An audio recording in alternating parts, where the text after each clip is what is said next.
Good evening and welcome inside Regency Furniture Stadium as we prepare for the final series of this 2017 regular season between your Southern Maryland Blue Crabs and the visiting New Britain Bees.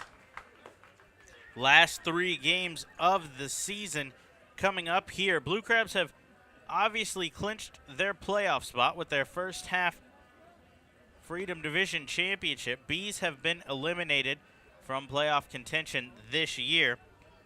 They currently sit 29 and 37 in the second half, well out of first place with just the 3 games to go. So nothing on the line here but pride between these two teams. Blue Crabs looking to build some momentum moving in to the playoffs starting next Wednesday. Bees looking to finish their season strong. The Blue Crabs will send right-hander Craig Stem to the mound for the series opener as Stem works out of the stretch, sets at his belt, and delivers. First pitch to James Skelton misses low. 1 ball and no strikes. We are underway here with the opener of the finale series of the season. Stem misses low here once more. 2 balls and no strikes. The right-hander, 6'5", 215 pounds, out of Tennessee. He's 2-2 with a 5.11 ERA on the season. He sets now for the pitch to Skelton. A long look in, now delivers. Fastball, check swing, but a called strike anyway. 2 balls and 1 strike. Stem making his 30th appearance of the season, 67th all-time with the Blue Crabs. He pitched in 37 games for Southern Maryland last year. This is his 4th start of this 2017 season. He's made 3 previous spot starts as he gets a fastball across the outside corner here. 2 balls and 2 strikes to the New Britain catcher, their leadoff hitter, James Skelton.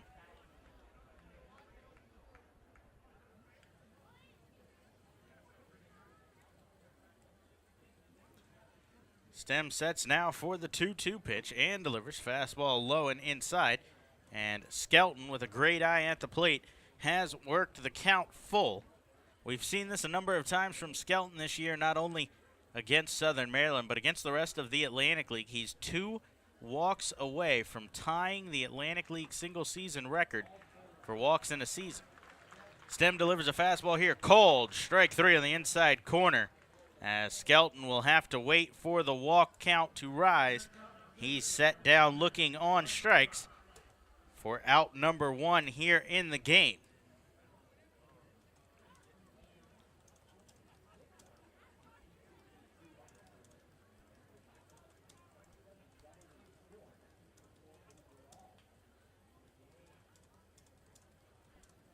That'll bring up center fielder Michael Kraus. Kraus, an all-star this season, hitting .262 with 19 home runs, 66 RBIs.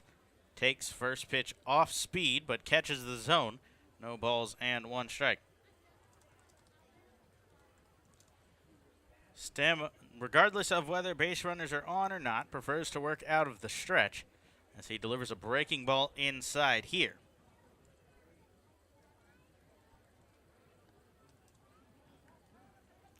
So 1 ball and 1 strike. As Stem delivers, this one catches the outside corner. And that will put the right-hander ahead. 1 ball and 2 strikes now. So Stem, after falling behind Skelton, gets out in front of Kraus.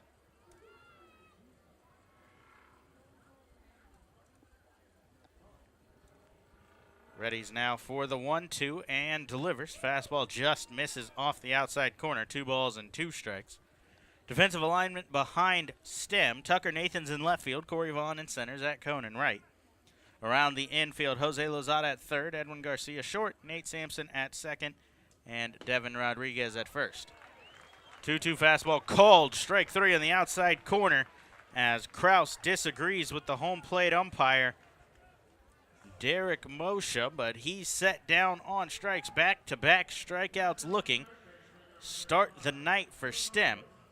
Stem not necessarily a strikeout pitcher. He has just 32 in 49 1/3 innings coming into play today.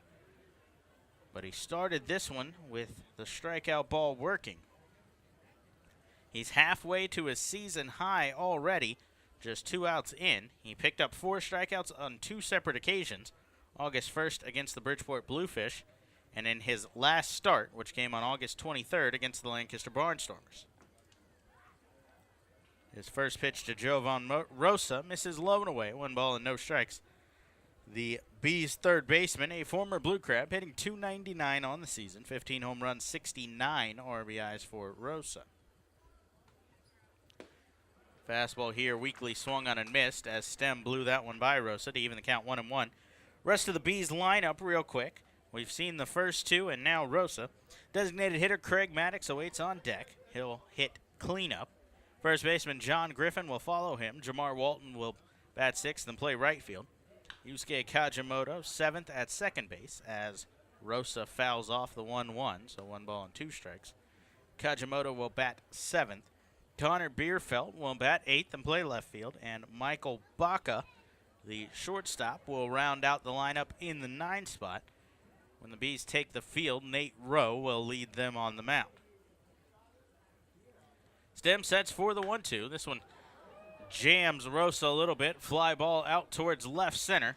Plenty of time for Corey Vaughn to get under that one, and that will end the inning. 2 strikeout looking. Start the night for Stem as he works a 1-2-3 first. No runs, no hits, no errors, and nobody left on base. Jose Lozada will lead it off against Nate Rowe when we come back on the Blue Crabs Baseball Network. Hey, this is Cody Hebner, pitcher for the Southern Maryland Blue Crabs. Join me at select Saturday home games throughout the season as the Blue Crabs light up the night sky with post-game Saturday night firework extravaganzas. For more information, please visit our website at somdbluecrabs.com or call us at 301-638-9788. Blue Crabs fans, the Blue Crabs are celebrating their 10th anniversary season in 2017, and they can't do it without you. Join the team all season long for special giveaways and ongoing 10-year tributes with group tickets starting at just $10. Regency Furniture Stadium's spacious and modern amenities include 16 luxury suites, an all-you-can-eat picnic pavilion with a great view overlooking left field, and the Legends Club, which can host your event of up to 160 people for a game or anytime. Call today at 301-638-9788 to speak with a sales executive or visit somdbluecrabs.com for more information.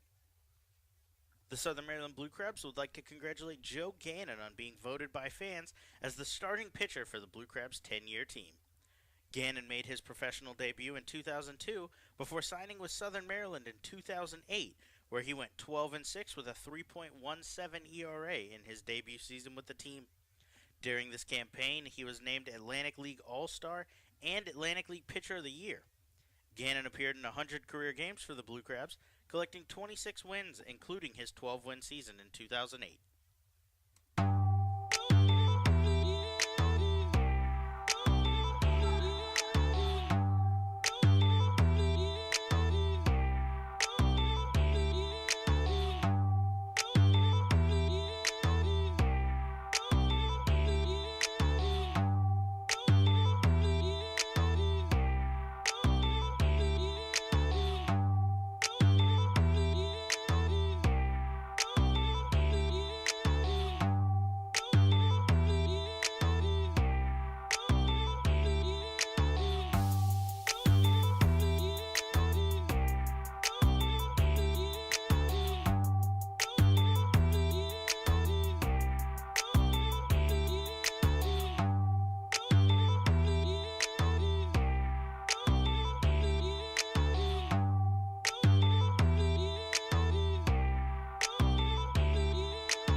Hey, this is Mike Snyder, and you're listening to the Blue Crabs Baseball Network.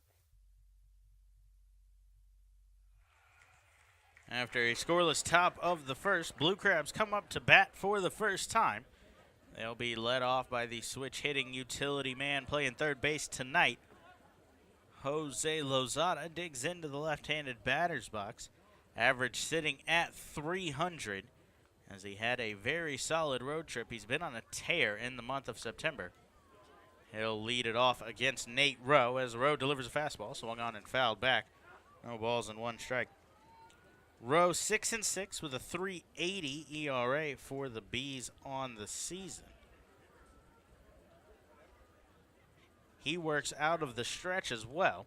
Comes set at the shoulders, now kicks and delivers. This one shot back up the middle. Rowe will handle it himself. Walk over to first and flip to John Griffin for out number 1. Run through the rest of the Blue Crabs lineup. We saw the third baseman Lozada lead it off. Now shortstop Edwin Garcia digs in. Second baseman Nate Sampson will bat third. The designated hitter Michael Snyder will bat cleanup. Devin Rodriguez will play first base. He bats fifth.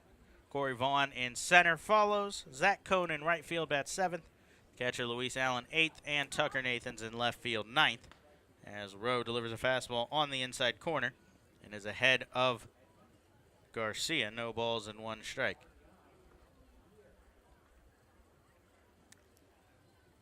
Rowe delivers another fastball here.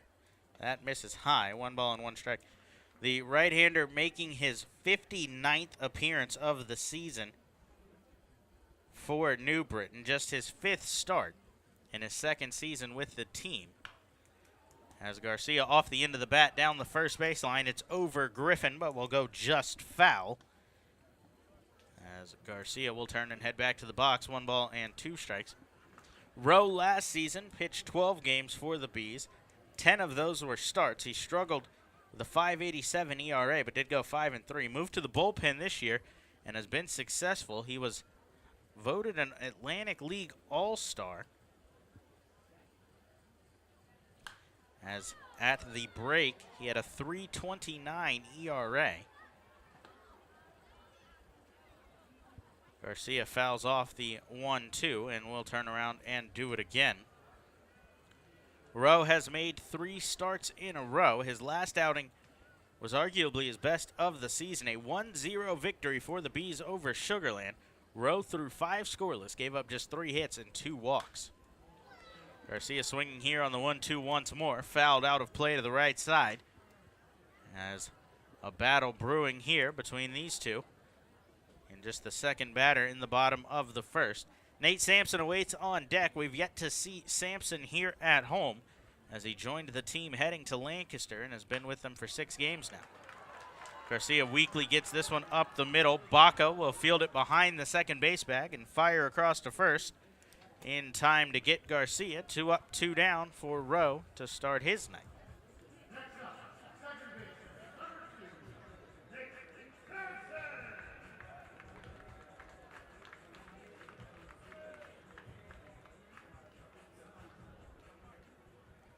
That'll bring in the aforementioned second baseman Nate Sampson.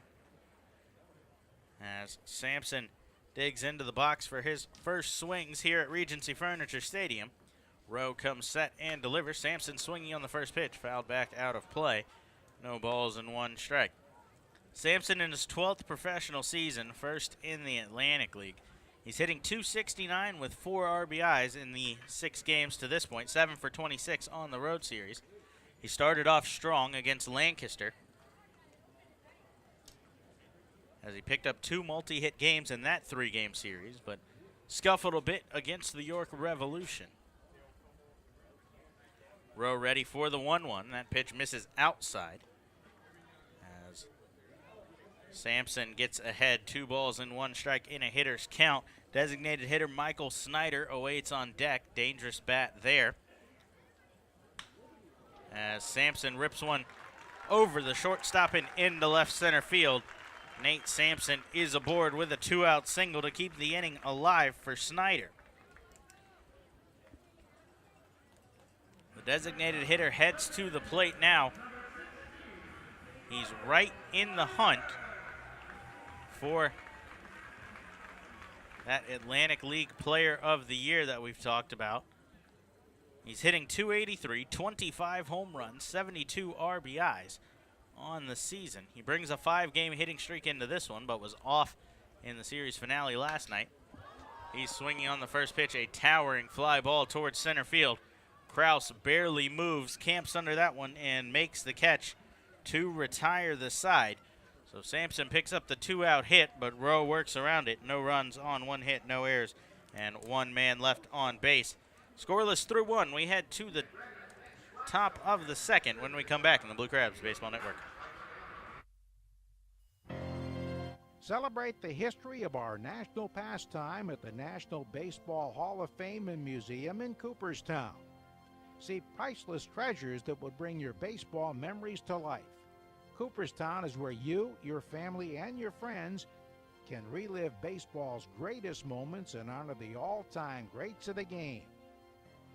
Plan your family visit today at baseballhall.org. Blue Crabs fans, join us at select Thursday home games for Foster's Grill Wings and Beer Night. For just $30, you can enjoy a ticket to the game and 2 hours of all-you-can-eat Foster's Wings and all-you-can-drink beer in the Legends Club from 6 p.m. till 8 p.m. For more information on this or any other exciting offers throughout the season, please visit our website at somdbluecrabs.com or you can call us at 301-638-9788. For any sign, banner, or custom graphics needs, be sure to check out Fast Signs of Waldorf. Fast Signs works with you to create a targeted message that brings interest to your product, and their expert graphic design artists bring your ideas to life for you. For more information on their products and services, visit their website at fastsigns.com/2017 or stop by their Waldorf location located at 11750 Business Park Drive, Suite 105, open Monday through Friday. Fast Signs, the official sign partner of the Southern Maryland Blue Crabs.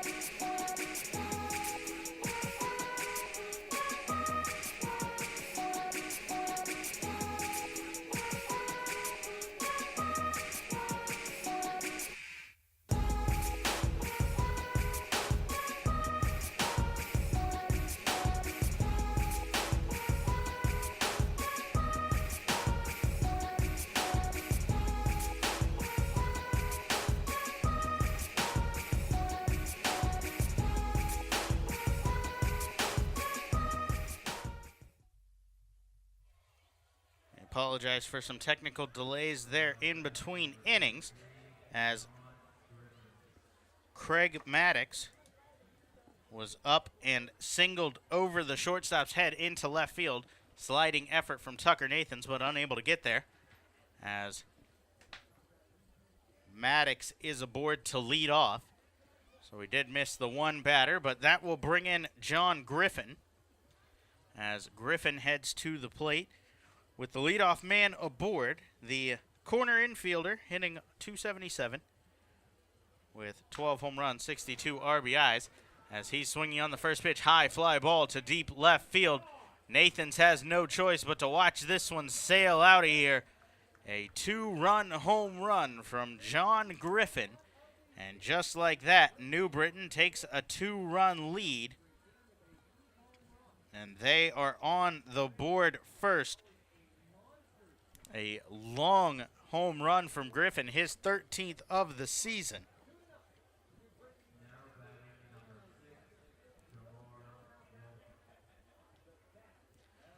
So nobody out, and we'll reset. Bases empty.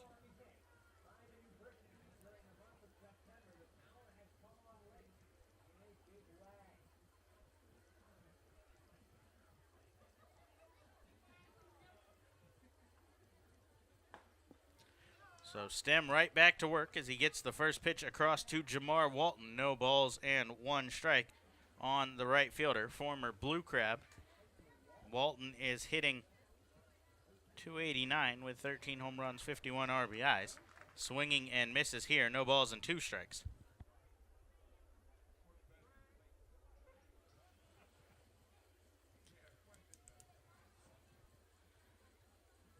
Walton bats from the left side. Weekly swings at a changeup here. And Stem bounces back with his 3rd strikeout of the night for out number 1 here in the second. So he turns it around quickly, and just like that, 1 out.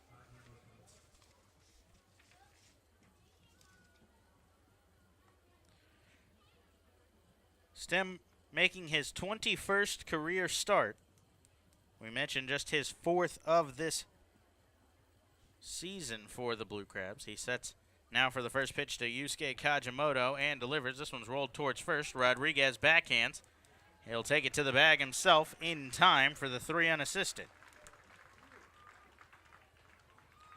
Stem made his Atlantic League debut in 2016, actually as a member of the New Britain Bees. He went 2-4 with a 6.60 ERA in 23 games for New Britain before being acquired by the Blue Crabs. He served primarily in a bullpen role for Southern Maryland, 36 bullpen appearances and 1 start. He went 1-4, but with a 3.99 ERA, 34 strikeouts in 38 innings. With 2 outs now, the left fielder Connor Bierfeld will dig in. Bierfeld, a very dangerous bat. He's tied for 5th in the Atlantic League with 23 home runs as he takes first pitch fastball away, 1 ball and no strikes. You may be thinking, what's a guy that's tied for 5th in the league in home runs doing this far down in the lineup? But Bierfeld has struggled with the average outside of the extra base hit. He's hitting just .235, but 15 doubles and 23 home runs, as well as 3 triples on the season. Give him 41 extra base hits, but he can't just get on base via the single. Stem gets across a fastball here, and that will bring the count to 2 balls and 1 strike.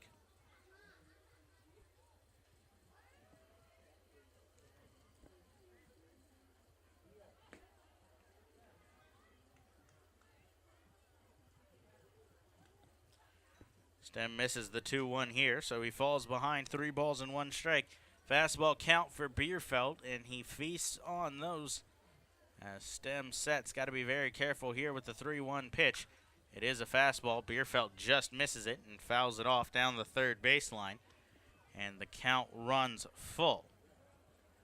Michael Baca, the number 9 hitter, awaits on deck as New Britain took the 2-0 lead on the home run from Griffin. Stem ready for the payoff pitch. Second full count of the evening. Kicks and delivers. Fastball swung on and missed as Bierfeld down on strikes. But the Bees on the board first. 2 runs, 2 hits, no errors, nobody left on base. Devin Rodriguez leads it off when we come back on the Blue Crabs Baseball Network. On Friday, September 15th, the Blue Crabs will honor all those brave men and women who risk their lives every day protecting and serving, and those who came before them with First Responders Night, brought to you by Firehouse Subs. There will be 9/11 remembrances all night, and all first responders and their families are encouraged to join us. A post-game helicopter ball drop brought to you by the Charles County Chamber of Commerce and Washington Gas will land one lucky fan $10,000, with proceeds from every ball sold going to a first responders charity. Get your tickets today at the Regency Furniture Stadium box office, online at somdbluecrabs.com, or by calling 301-638-9788. The Blue Crabs would like to thank Domino's Pizza for their sponsorship for the 2017 season. Be sure to try Domino's new stuffed cheesy bread or their oven-baked sandwiches, featured on their 2 for $5.99 menu. To find a location near you or to place an order online, please visit www.dominos.com. Domino's Pizza, the official pizza sponsor of the Southern Maryland Blue Crabs. At their location at 173 St. Patrick's Drive, Grill 13 makes it easy to enjoy their Irish fare and great drink specials every day. At Grill 13, they believe in good food, good drinks, good people, coupled with extraordinary customer service and cleanliness to make you feel part of the family. Whether lunch, dinner, or a round of drinks after the long workday, visiting Grill 13 is always a great experience. Feel free to come relax with family, friends, or even fly solo with a premium cocktail, our handmade pulled pork, fresh wings, bangers and mash, or any one of their tasty dishes. Then indulge in one of Grill 13's famous premium handmade Sugar Lips desserts. Call 301-645-2983 or visit grillwithane13.com.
back inside Regency Furniture Stadium as the Blue Crabs now trail 2-0 here in the bottom of the second. A 2-run homer from John Griffin put the Bees ahead. The Blue Crabs will look to respond as Devin Rodriguez, Corey Vaughn, and Zach Cohn do up. Rodriguez fouled off the first pitch, but the 0-1 misses outside. 1 ball and 1 strike.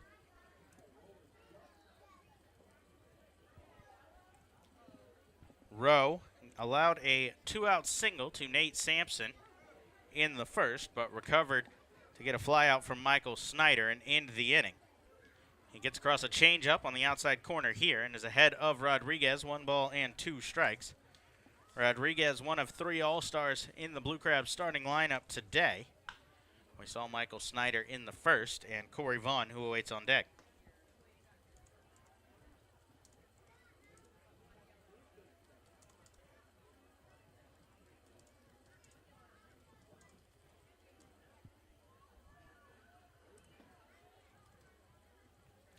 Rodriguez fouled off the first one, too, so we'll do it again.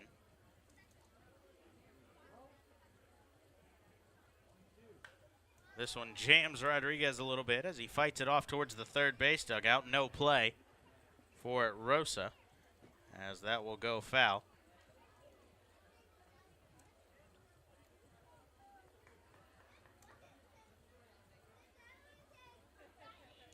Rodriguez digs back into the left-handed batter's box. One of 2 left-handed bats in the Blue Crabs lineup. Tucker Nathan's the other, is batting 9th.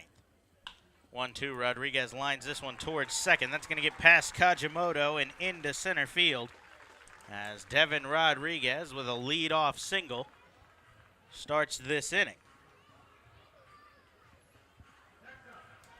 So that'll bring up center fielder Corey Vaughn. Vaughn has been in quite a slump as of late. Batting average down to .253. He does have 13 home runs, 63 RBIs. But he's 0 for in the last 5 games, 0 for his last 15, and just 3 for 31 over the last 10 heading into play today. But he's swinging on the first pitch here. Tried to jump on the first fastball he saw, but just missed it and fouled off into the netting behind the plate. No balls and 1 strike.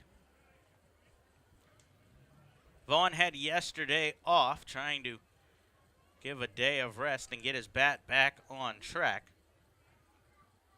Rowe kicks and delivers. Vaughn fights that one off to the right side, out of play. No balls and 2 strikes. When the Blue Crabs were at their best in the first half, it was this middle part of the lineup that was rolling. Snyder, Vaughn, and Rodriguez have carried the team pretty much all season long. That's why all 3 of them were voted All-Stars, along with Zach Wilson, who still down with injury. Vaughn fights off the 0-2 out of play and continues to stay alive in the at-bat. His roommate and right fielder Zach Cohn awaits on deck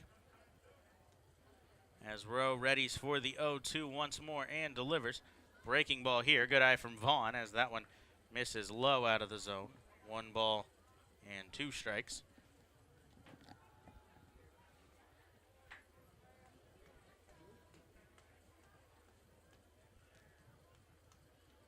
Rodriguez not much speed on first, a very short lead as well. As Rowe goes to the fastball here, swung on and missed, and Vaughn is down on strikes. Rowe went inside with the fastball, and Vaughn was unable to get around on it. So he'll go down as out number 1, and that will bring in Zach Cohn. Cohn, another Blue Crab that has been struggling as of late, but he turned it around towards the end of the road trip. He's on a 4-game hitting streak, but batting average has fallen to .245, 10 home runs, 46 RBIs. Did hit a home run of Game 2 in the York Series. As he's swinging on a first pitch here, high fly ball towards left field. Bierfeld heading towards the line. We'll see if he has room to make the play, as he does, and will make the catch, fire in.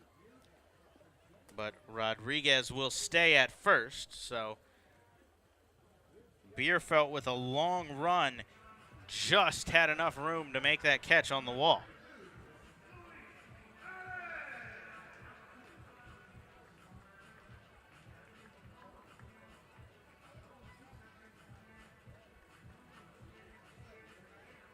So that'll bring in the catcher, Luis Allen. Allen hitting .245, 5 home runs, 34 RBIs on the season.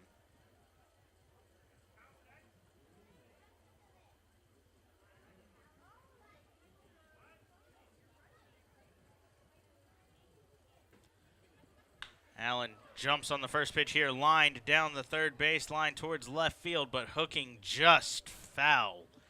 As Rodriguez was halfway to third, he'll have to turn and head back. Allen tried to jump on a fastball and allow Rodriguez to circle the bases, but just a little bit too far out in front.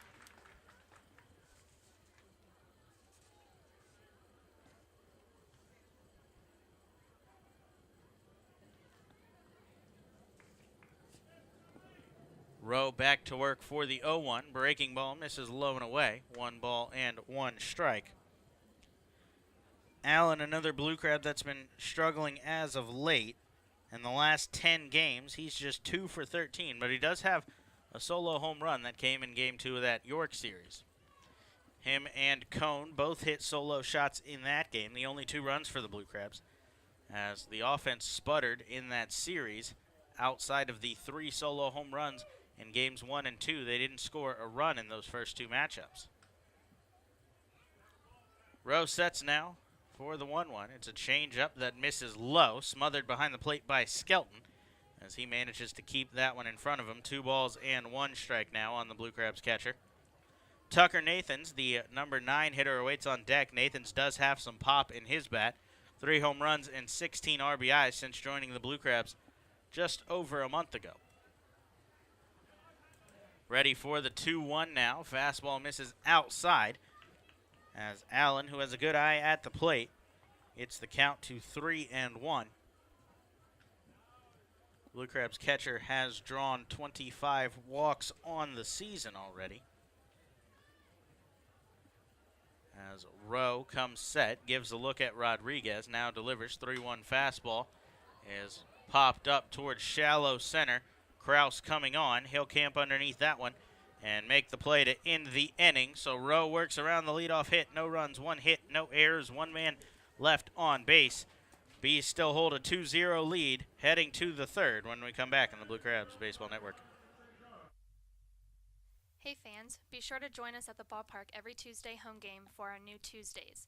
During these games, concessions will be offering fans $2 pretzels, popcorn, and peanuts. For more information, please visit our website at somdbluecrabs.com or call us at 301-638-9788. With their new location at 3016 Waldorf Marketplace in Waldorf, Grill 13 now makes it even easier to enjoy their Irish fare and great drink specials every day. At Grill 13, they believe in good food, good drinks, good people, coupled with extraordinary customer service and cleanliness to make you feel part of the family. Whether lunch, dinner, or a round of drinks after the long workday, visiting Grill 13 is always a great experience. Feel free to come relax with family, friends, or even fly solo with a premium cocktail, our handmade pulled pork, fresh wings, bangers and mash, or any one of their tasty dishes. Then indulge in one of Grill 13's famous premium handmade Sugar Lips desserts. Call 301-645-2983 or visit grillwithane13.com. The Southern Maryland Blue Crabs would like to congratulate Christian Lopez on being voted by fans as the starting catcher on the Blue Crabs' 10-year team. Lopez was drafted in the 6th round of the 2003 MLB Amateur Draft by the Tampa Bay Rays. Lopez signed with Southern Maryland in 2010, where he hit .274 with 7 home runs and 7 stolen bases in his debut season. Lopez was also named an Atlantic League All-Star in what proved to be his final season with the team, 2012. In 285 career games for the Blue Crabs, Lopez collected 20 home runs, 106 RBIs, and 26 stolen bases.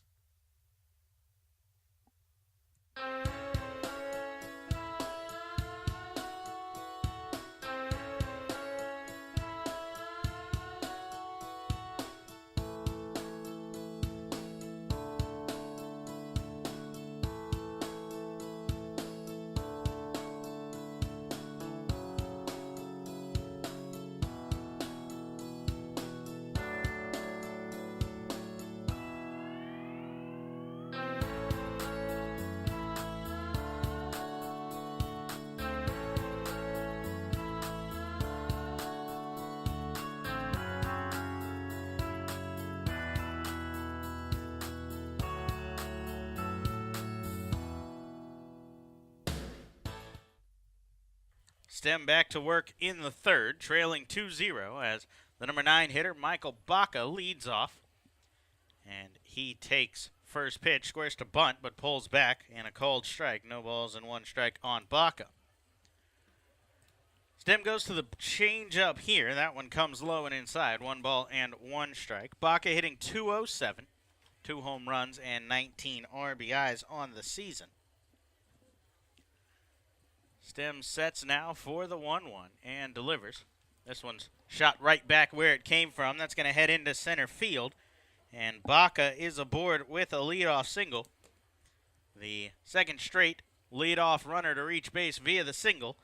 And that will turn the lineup back over to the top for James Skelton.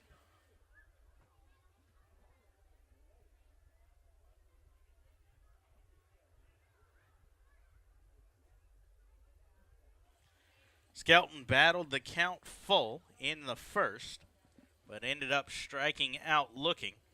Stem started that inning with back-to-back strikeout looking of Skelton and Kraus. First pitch in this at-bat to Skelton misses low, 1 ball and no strikes. The Bees catcher we mentioned earlier, just 3 walks from taking the all-time lead and breaking the Atlantic League record for walks in a single season. He didn't swing at a single pitch in his first at-bat, taking 6 straight that led to the strikeout looking. He takes again here as that misses low and away, 2 balls and no strikes.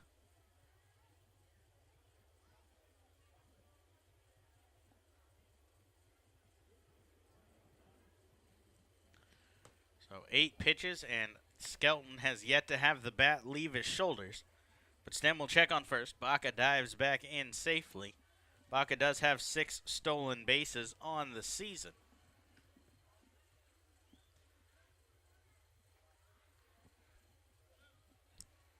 Stem behind 2 balls and no strikes as he sets and delivers. Skelton squares to bunt, pulls back, and a fastball called strike. 2 balls and 1 strike. Stem has faced the Bees before this season, but that was coming out of the bullpen. He's made 3 relief appearances against New Britain, giving up 2 hits and 2 runs, but both unearned runs in 3 innings. He's 1-0 with a 0 ERA.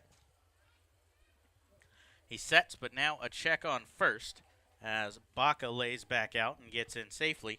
2 balls and 1 strike now. Still the count on Skelton as Stem has checked on Baca twice to no avail.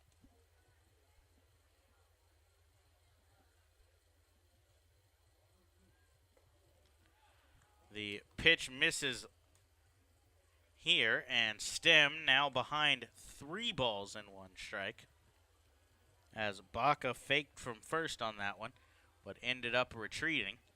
So now Skelton has Stem right where he wants him. He's still yet to swing at a pitch. He's seen 10 in the game as Stem sets for the 3-1. Baca shortens up his lead by half a step as Stem delivers a fastball on the outside corner. Skelton tried to begin to walk down to first, but he's called back to the box on the full count. Really looking for those walks. From my understanding, Skelton is well aware that he's close to the record and is looking to break it at some point this series. He would need to average a walk a game to get the job done. Before Stem could come set, the catcher called time and stepped out. So he'll now dig back into the left-handed batter's box. Count is full. Stem has walked 25 batters on the season as Skelton finally swings here on the 3-2 and fouls it off the screen. And the count will stay full. That's the first time we've seen Skelton swing as he took the first 11 pitches he saw in the night. Baca was off from first there. The hit and run was on to avoid the double play. We'll see if that stays the same. Stem sets at the bell to look at first. Now a check on first as Baca was leaning, but the throw a little bit high and off target, and Baca's back in safely.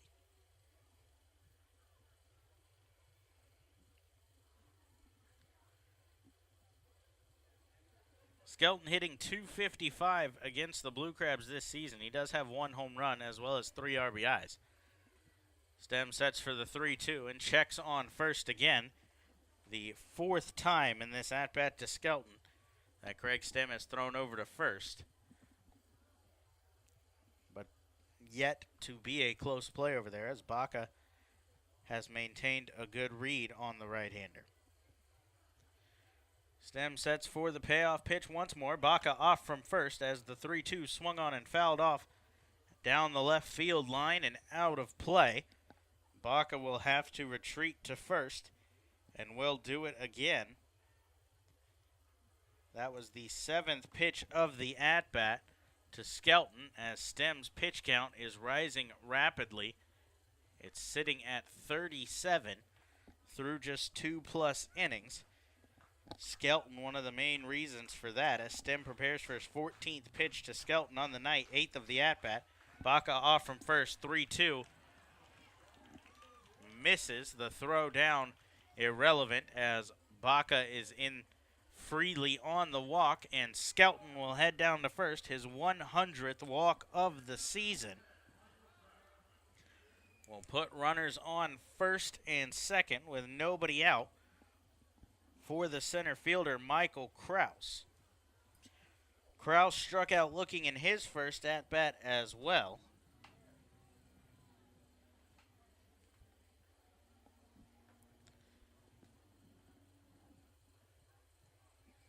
Kraus has hit the Blue Crabs well this season, though, a .314 average with 7 home runs against Southern Maryland.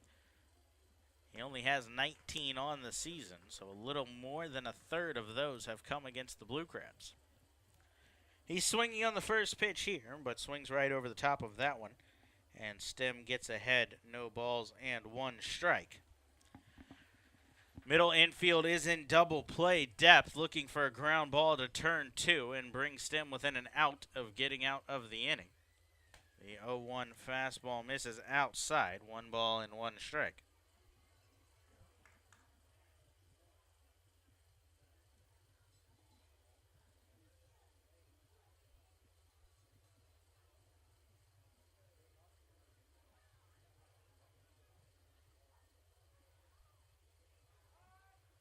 Time is called here as Stem was ready for the 1-1, but Kraus was not, so he steps out to reset.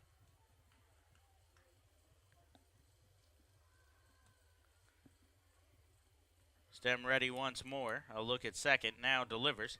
Fastball swung on and foul tipped back off the catcher, Allen. 1 ball and 2 strikes. A slow-moving game here as Stem taking his time on the mound. We're about 50 minutes in, and we've only seen 2 innings of action. On pace for this one to be pushing about 4 hours if we continue at this rate.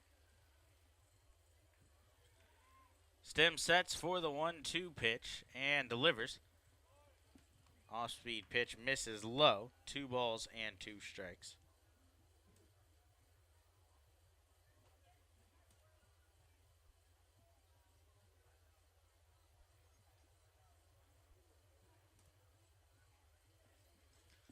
Stem with a long look in at the catcher, Allen. Now comes set for the 2-2 pitch. A look at second, now delivers. That one fouled off. The second baseman, Nate Sampson, crashed towards the second base bag. That drew the attention of Baca, who quickly retreated. But Stem chose to deliver to the plate rather than pay attention to the base runner.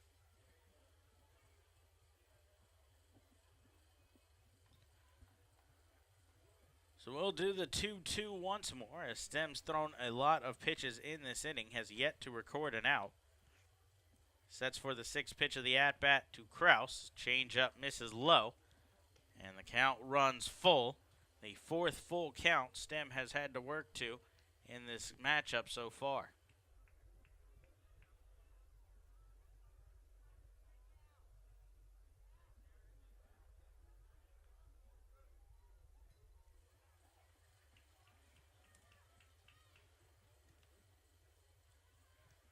Stem readies for yet another payoff pitch. The runners will hold. 3-2 swung on and missed. as Kraus is down on strikes. 4th strikeout of the night for Stem. That ties a season high for him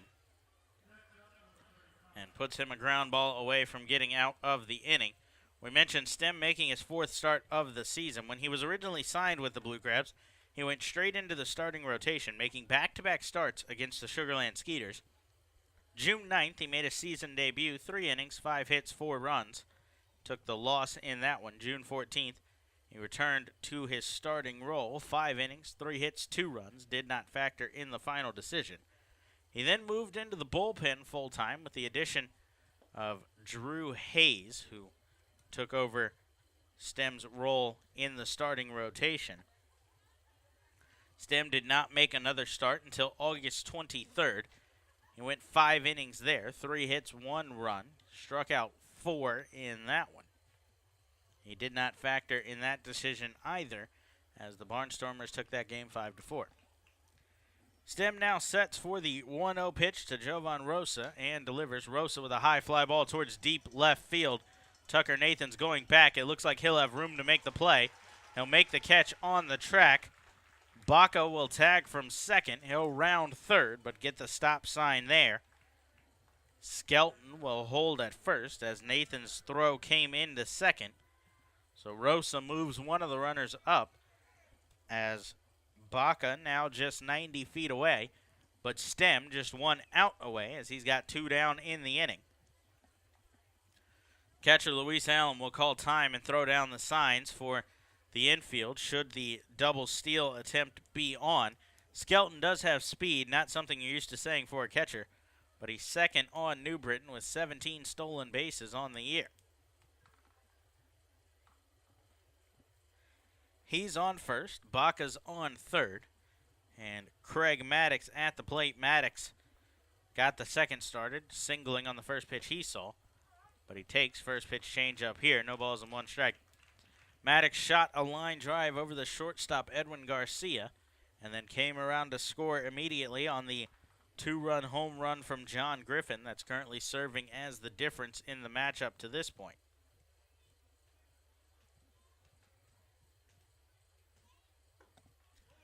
Stem delivers. This one misses outside. 1 ball and 1 strike.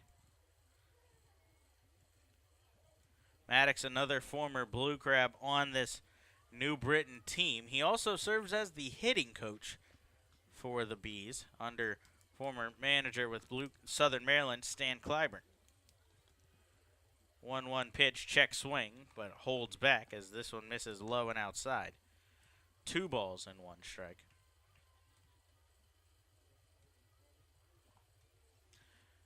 Maddox, the lefty, steps out of the box to reset.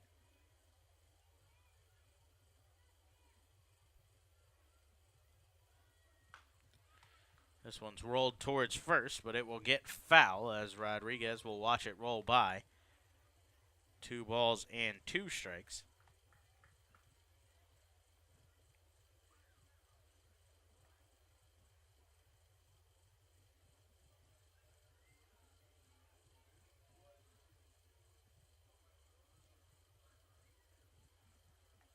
Two on, 2 outs, and a 2-2 count as Stem comes set to Maddox.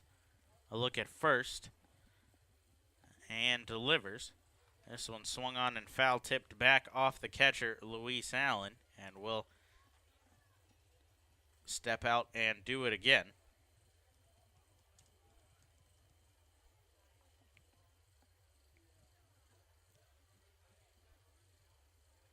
Maddox played for the Blue Crabs in 2015, hitting .266 that year before joining New Britain last season. He takes low and inside here.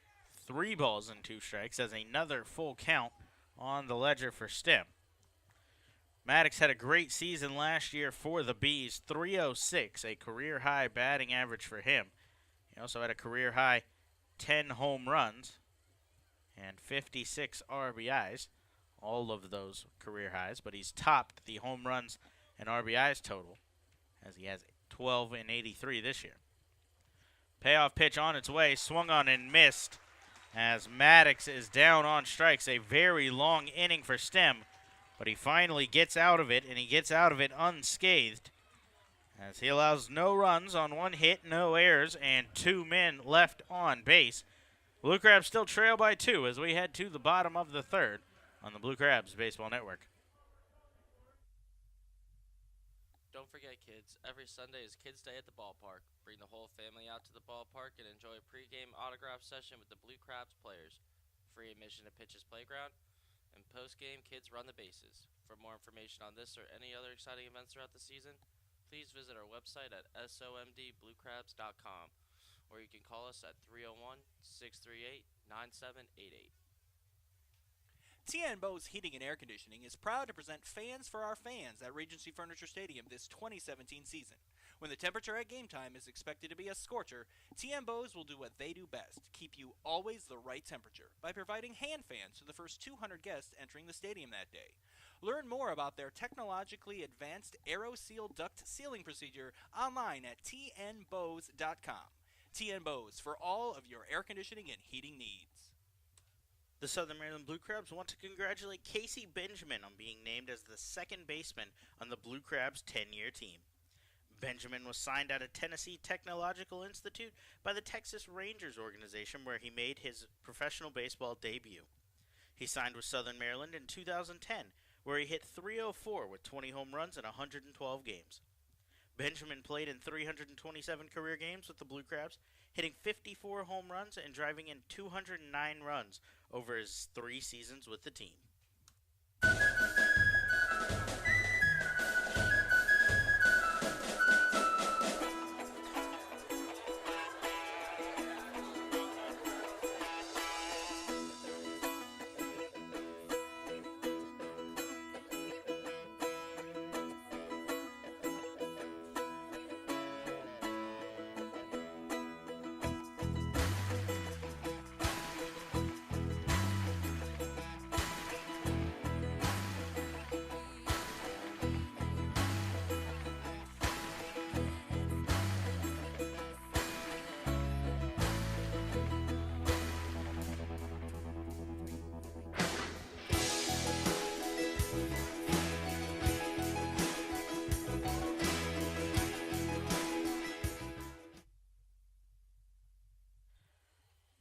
Blue Crabs back to the plate, trailing 2-0 here in the bottom of the 3rd.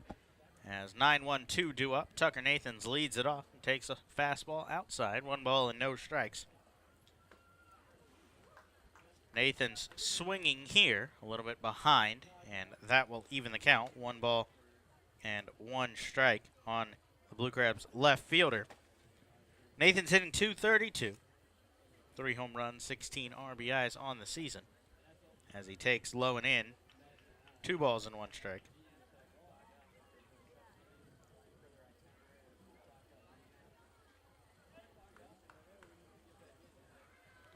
Nathans has just 1 home run and 6 of his 16 RBIs here at home. The 1 home run was a grand slam, though, back on August 20th against the Somerset Patriots. 2-1 pitch. Fastball catches the outside corner, and that evens the count. 2 balls and 2 strikes. Top of the lineup awaits on deck as Jose Lozada and Edwin Garcia are due up next in this inning.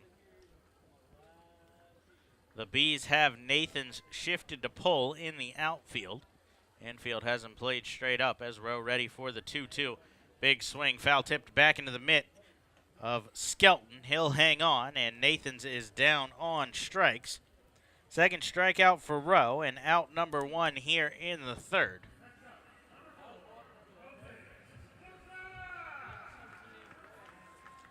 The Blue Crabs have seen Rowe a couple of times this season. 7 to be exact, all out of the bullpen though. But he has been the most effective pitcher for the Bees against Southern Maryland.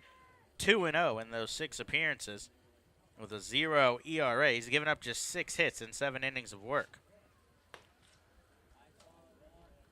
Fastball to Jose Lozada, misses up and away. 1 ball and no strikes. Lozada hit a chopper back up the middle that was handled by Rowe in the 1st inning. The right-hander sets at the shoulders for the 1-0. Lozada with a big cut here but well out in front of the off-speed pitch. 1 ball and 1 strike.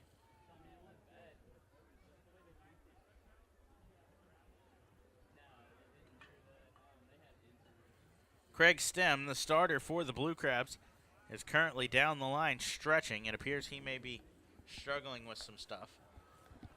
But with nobody up and warming, he will likely continue on in this game as Lozada swings and misses on a changeup up and away. 1 ball and 2 strikes. Stem has sat back down now.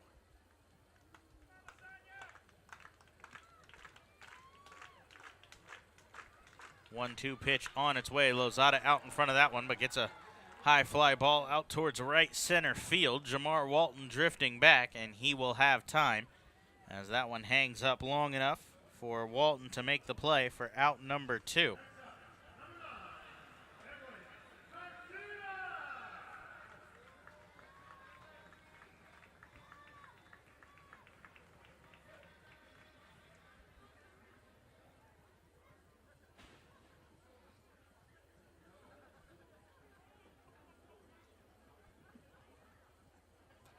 So 2 outs, bases empty as Edwin Garcia digs in. Garcia takes first pitch curveball, and Rowe is back ahead. No balls and 1 strike. Garcia grounded out to his counterpart at short, Michael Baca, in the first.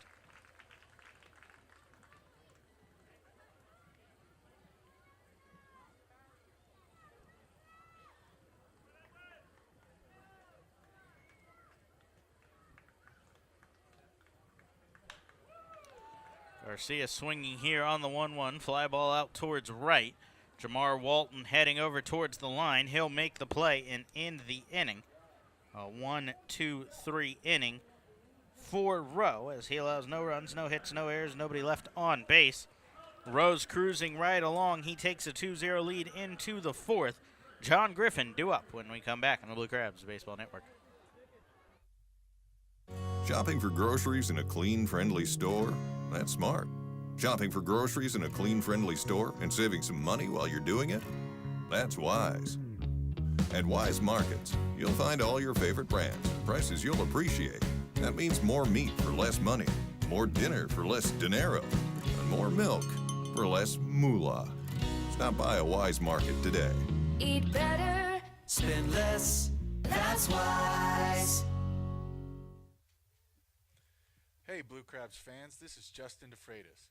For all my grocery and deli needs, I head over to Nick's of Clinton. Nick's of Clinton aims to offer a unique shopping alternative to the larger grocery stores while providing a family-oriented experience for all their customers.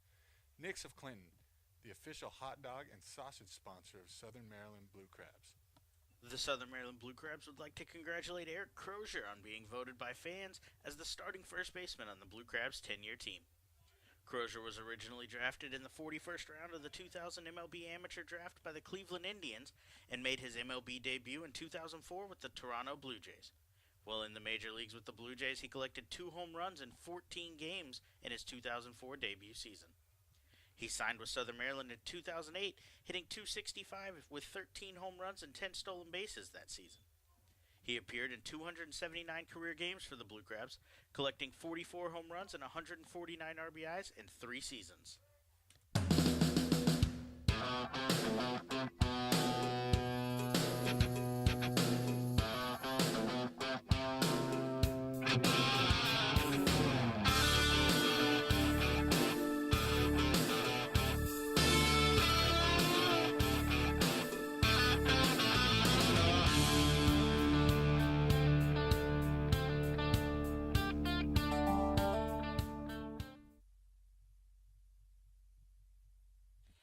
Craig Stem back to work here in the 4th as the man who's done the damage to this point, John Griffin, digs in and takes first pitch. Griffin's ahead, 1 ball and no strikes. Griffin is the difference in the game to this point.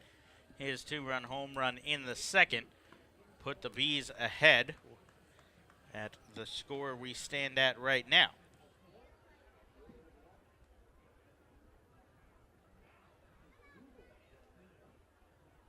Stem's second pitch missed low as well, so he's behind 2 balls and no strikes. He continues to struggle with his command, but has been somewhat effective to this point, but misses outside here. 3 balls and no strikes. He's only given up the 2 runs on 3 hits, but the pitch count is rising. He's at 57 pitches through 3 innings. 33 strikes and 24 balls is not the ratio you would like to see out of your starter. He gets across a fastball here, 3 balls and 1 strike. But despite the high amount of balls out of the zone, he has been able to get the job done and work out of innings, stranding the 2 last. And he's worked the count full 4 times already in the game, but won most of those battles as well. Gets across a fastball here, and that will do it for a 5th time as the count heads to 3 balls and 2 strikes once more. Stem sets now for the payoff pitch and delivers. This one's popped up towards the first base dugout. Rodriguez heading over towards the line. He'll run out of room as that one's up into the crowd and out of play. So we'll do the 3-2 once more.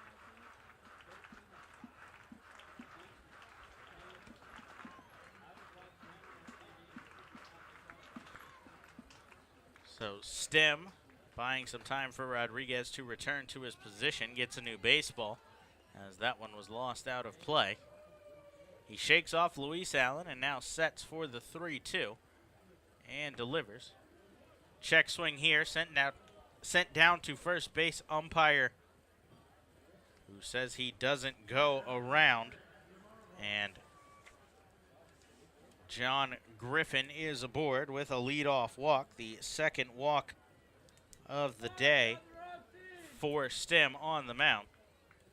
Umpiring crew, we already mentioned the home plate umpire, Derek Moshe. First base umpire is Nate Caldwell, and Don Mayer is at third base. So Stem now back to work after the leadoff walk. Another tough battle awaits as Jamar Walton, the right fielder, digs in and takes first pitch. 1 ball and no strikes.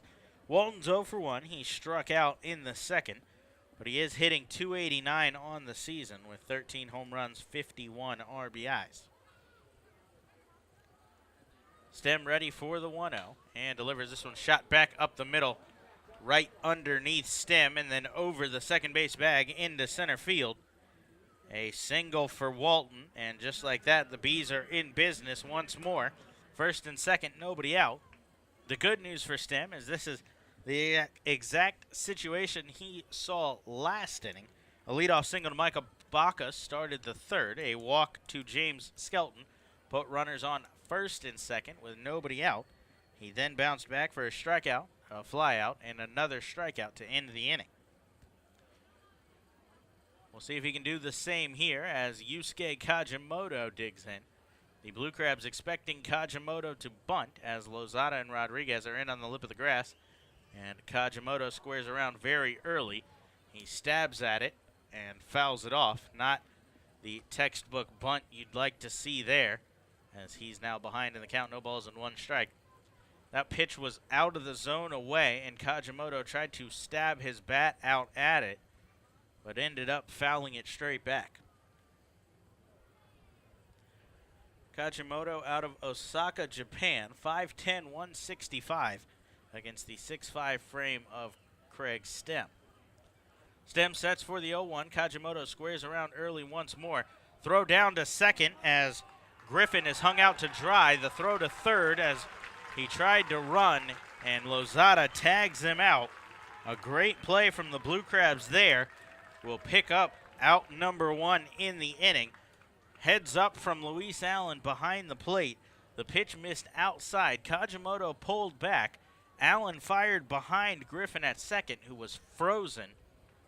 And the throw over to third to Jose Lozada had Griffin out to dry. So he's down for out number 1. Jamar Walton remains at first. Has Stem ready for the 1-1 pitch to Kajimoto. This one swung on and fouled back behind the second baseman. And 1 ball and 2 strikes. Kajimoto grounded to a 3 unassisted in the second inning. He was out number 2 in that frame.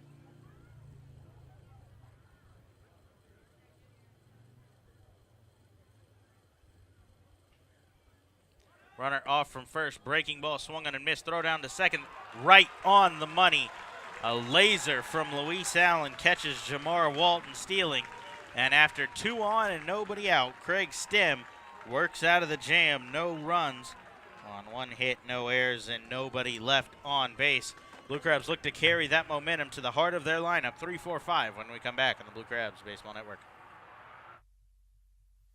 Hey kids, this is Gary Brown, center fielder for the Southern Maryland Blue Crabs. If you are under 12 years old, make sure to check out our Chick-fil-A Back Fin Buddies program. For just $15, kids will receive free admission to all 7 Friday home games this season, as well as a commemorative Back Fin Buddies lunchbox and baseball. For more information, please visit our website at somdbluecrabs.com or call us at 301-638-9788. Did you know that the storm drains in Charles County lead to the Potomac River, Patuxent River, and the Chesapeake Bay? Those storm drains are not trash cans, and the water inside does not get filtered. The litter you throw on the street can end up in the same water you drink, fish, and play in. Start now and help keep Charles County beautiful by placing your trash in its proper place. To find out how you can help, visit www.charlescountymd.gov/litterbug. The Southern Maryland Blue Crabs want to congratulate Pat Osborne on being named the starting third baseman on the Blue Crabs' 10-year team. Osborne was originally drafted in the second round of the 2002 MLB Amateur Draft by the Cleveland Indians. He signed with Southern Maryland in 2008, where he hit .326 with 17 home runs and 106 RBIs in his debut season. In 5 years with the Blue Crabs, Osborne finished with a .297 batting average while hitting 39 home runs and collecting 225 RBIs in 386 career games with the team.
Nate Rowe back to the mound as the 3-4-5 due up for the Blue Crabs. Nate Sampson leads it off. And the Blue Crabs second baseman swinging on the first pitch, popped up towards second. And Kajimoto will handle it there. 1 pitch, 1 out for Rowe here in the fourth.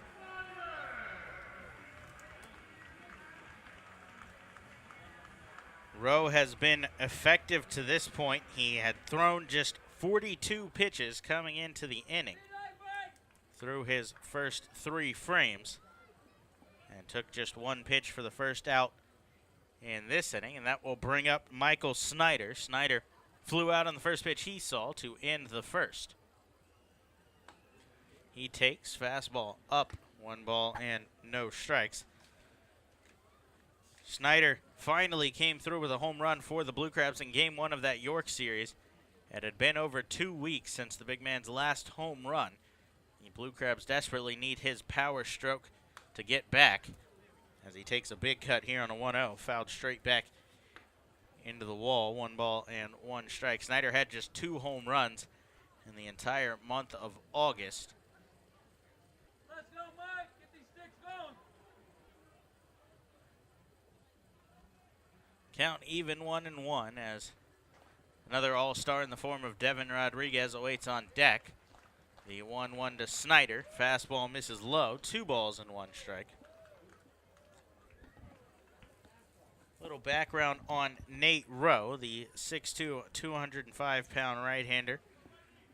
27 years old, was born in Plainfield, New Jersey. He attended Rutgers, the State University of New Jersey, for college before signing his first professional contract in the Canadian American Association with the Rockland Boulders.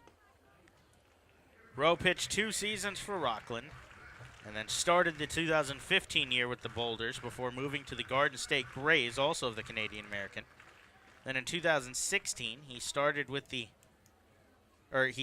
in the Australian Baseball League before pitching for New Britain in 12 games and then finishing that year with the Quebec Capitals of the Can-Am. Or the other way around, began the 2016 season with Quebec and finished it with New Britain. 11 games for Quebec and 12 with New Britain before returning to the Bees this year. Full count on Snyder as Rowe comes set for the payoff pitch. 3-2 fastball jams Snyder a little bit as he fights it off out of play to the right side. And the count will hold full. A little bit of throwing has begun in the Blue Crabs bullpen. It looks like it's not actually a pitcher, though. It appears to be Patrick Palmero.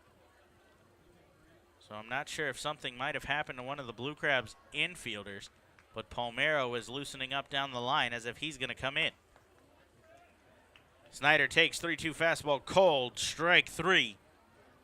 As Rowe picks up his first strikeout looking of the game, his 3rd strikeout overall, and Snyder's down for out number 2.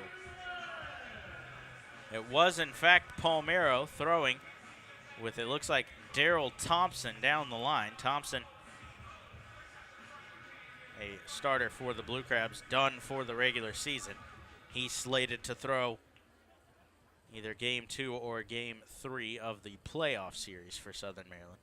But Palmero has grabbed his glove, his hat off the bench, and is standing on the top step. So it looks like he's going to sub into the game for someone in this upcoming inning. I can't quite tell you who as of yet. But back to the action at the plate as Devin Rodriguez foul tipped on the first one, so no balls and 1 strike as Rodriguez digs back in.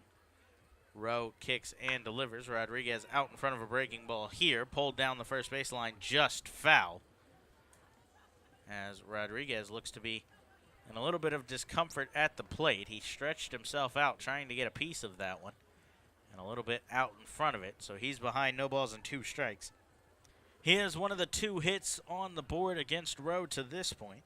His single to lead off the second, but he never even advanced off of first base after a strikeout and 2 flyouts ended that frame. Rowe ready for the 0-2 pitch, kicks and delivers. Changeup swung on and missed. Back-to-back strikeouts in the 4th for Rowe as he's still dealing to this point. A 1-2-3 inning, no runs, no hits, no errors, nobody left on base. We head to the 5th, 8-9-1, due up when we come back on the Blue Crabs Baseball Network. Blue Crabs fans, what's more American than baseball and a barbecue cookout? Quite frankly, the two go together like stars and stripes, rockets and red glare, and liberty and the pursuit of happiness. So when you come to Regency Furniture Stadium's all-you-can-eat picnic pavilion, you get both at a great price. The best part is that groups from 20 to 400 plus can enjoy the picnic pavilion, and when you include this home run of a deal with the kids park, paddle boats, and on-field fun, you have a grand slam of an opportunity. Call today at 301-638-9788 to speak with a sales executive or visit somdbluecrabs.com for more information. This is Rick Meehan, Mayor of Ocean City, Maryland.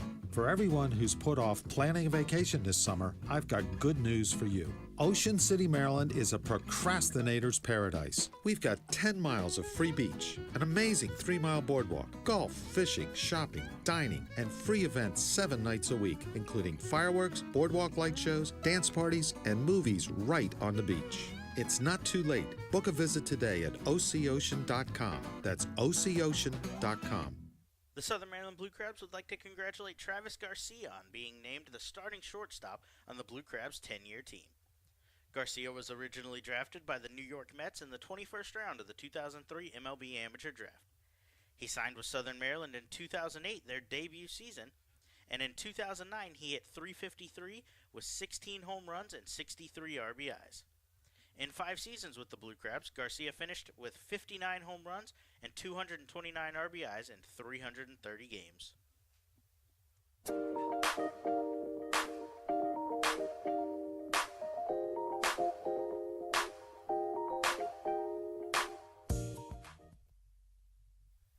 this is Patrick Palmero, and you're listening to Blue Crabs Baseball Network. Craig Stem back to the mound to start the 5th inning. 8-9-1 due up for the Bees as Connor Bierfeld will lead it off. Takes first pitch on the outside corner. No balls and 1 strike. The defensive sub did happen for the Blue Crabs. I told you Palmero was warming up down the left field line in the Blue Crabs bullpen. He comes in at third. A straight swap for Jose Lozada, who has exited the ball game. 0-1 pitch from Stem, misses outside. 1 ball and 1 strike.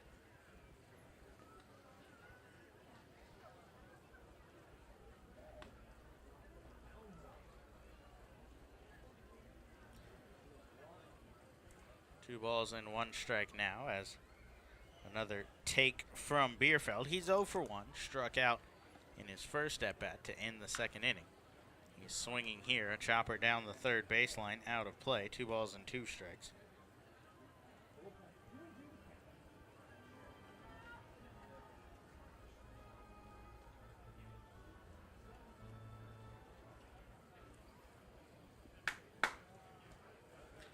Stem, we've mentioned the ball to strike ratio not quite there, but he's working around that as he's given up just 4 hits. The 2-2 misses blown away, and the count has run full. Yet another full count, the 6th for the Bees in this game. Stem ready for another payoff pitch, kicks and delivers. That one just misses inside. As Bierfeld will head down to first. The 3rd walk of the night for Stem. That'll bring in Michael Baca, the number 9 hitter. Baca's 1 for 1. He singled and got all the way to third before being stranded there.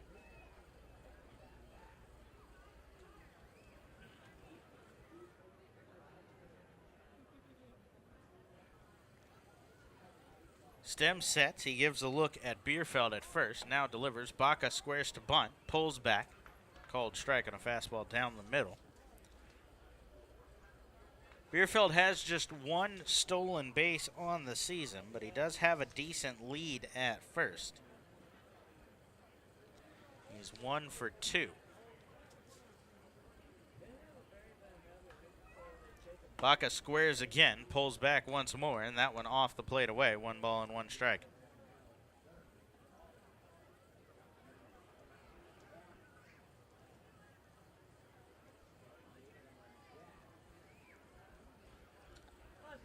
We'll see if Baca's still squaring to bunt here. Palmero at third is playing him as if to. Baca does square around, pulls back once more, and a called strike. 1 ball and 2 strikes. So Baca unable to get it down.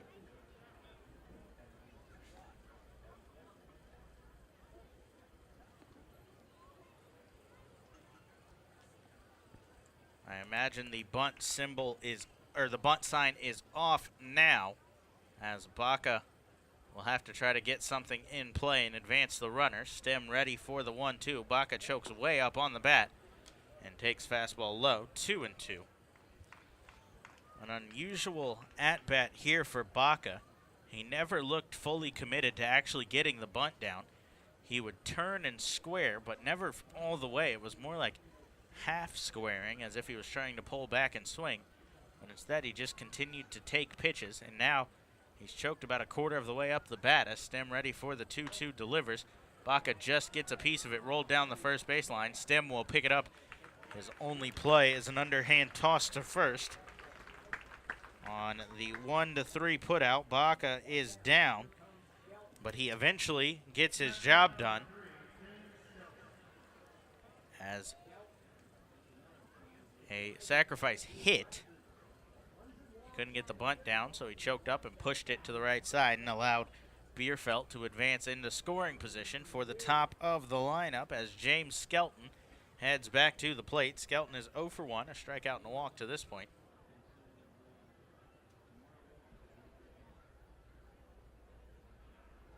That walk was Skelton's 100th of the season. He's 1 shy of tying the all-time record for walks in a single season and 2 shy of breaking the record that was set in the year 2000.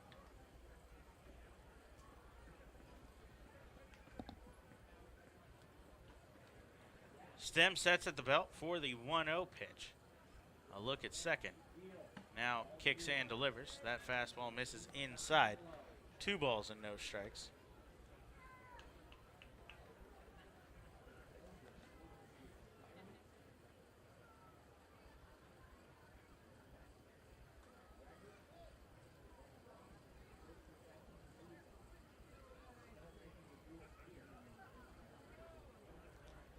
The 2-0 pitch. Fastball misses low.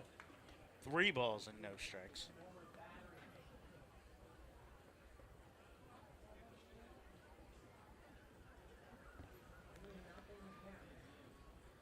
So Stem in danger of allowing the walk to Skelton that would tie the record. He sets now for the 3-0 and delivers. Fastball on the outside corner. Called strike, so Skelton continues to take pitches.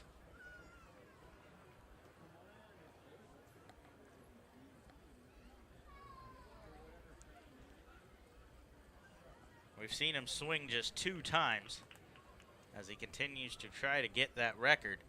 3-1 the count now as Stem gives a look at second and delivers. Skelton takes, called strike on a generous inside corner. Skelton shakes his head in disagreement with Moshe behind the plate, but will have to dig back in the 3rd time that Skelton has run the count full in this game.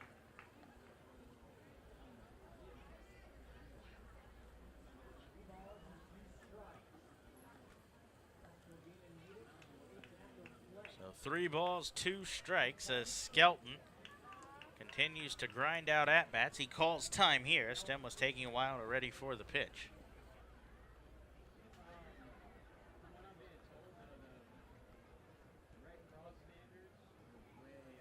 Stem working the complete opposite of Rowe on the other side. Rowe working very rapidly. Stem taking his time. 3-2 to Skelton, rolled towards second. The record will have to wait as Sampson picks it up and fires to first. Another ground out advances Bierfeld as he's at third now with 2 outs. So it'll take a 2-out hit, a pass ball, or a wild pitch to get the runner home from third.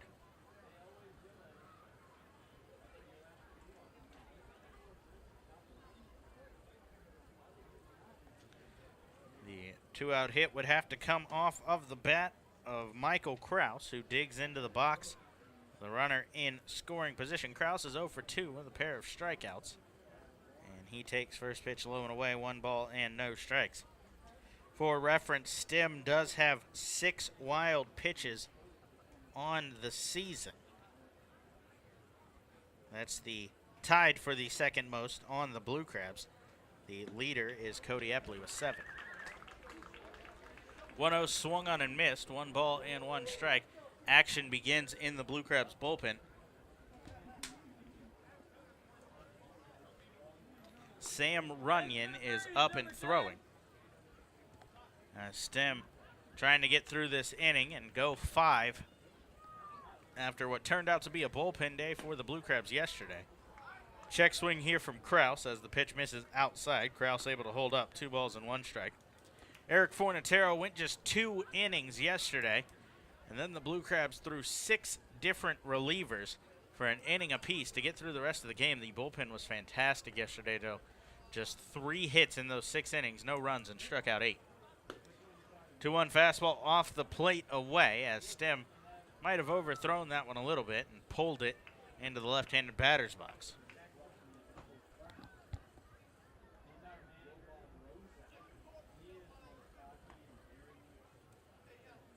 88 pitches on the count for Stem as he sets for a 3-1 and delivers. Fastball swung on and missed as he blew that one by Kraus and runs the count full. An unbelievable 7 full counts for Craig Stem in this matchup tonight. A very important 3-2 coming up as Stem sets and delivers. That one misses low in the dirt as Luis Allen will have to chase that one down. Another walk for Kraus as he'll head down to first. Second walk in the inning will extend it as Allen did a good job just to keep that one in front of him and force Bierfeld to stay at third. That'll bring out James Frisbee for a conference with his starter. As Stem laboring out there. We mentioned he's been working as a long reliever, but he hasn't quite gotten near 100 pitches in that role. He's at 90, and Frisbee will take the ball from Stem and turn it over to Runyon to get the last out. So Stem goes 4 2/3. He leaves 2 inherited runners for Sam Runyon, who's on his way in from the pen when we come back on the Blue Crabs Baseball Network.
Day done for Craig Stem as he'll give way to Sam Runyon with a pair of inherited runners on the corners.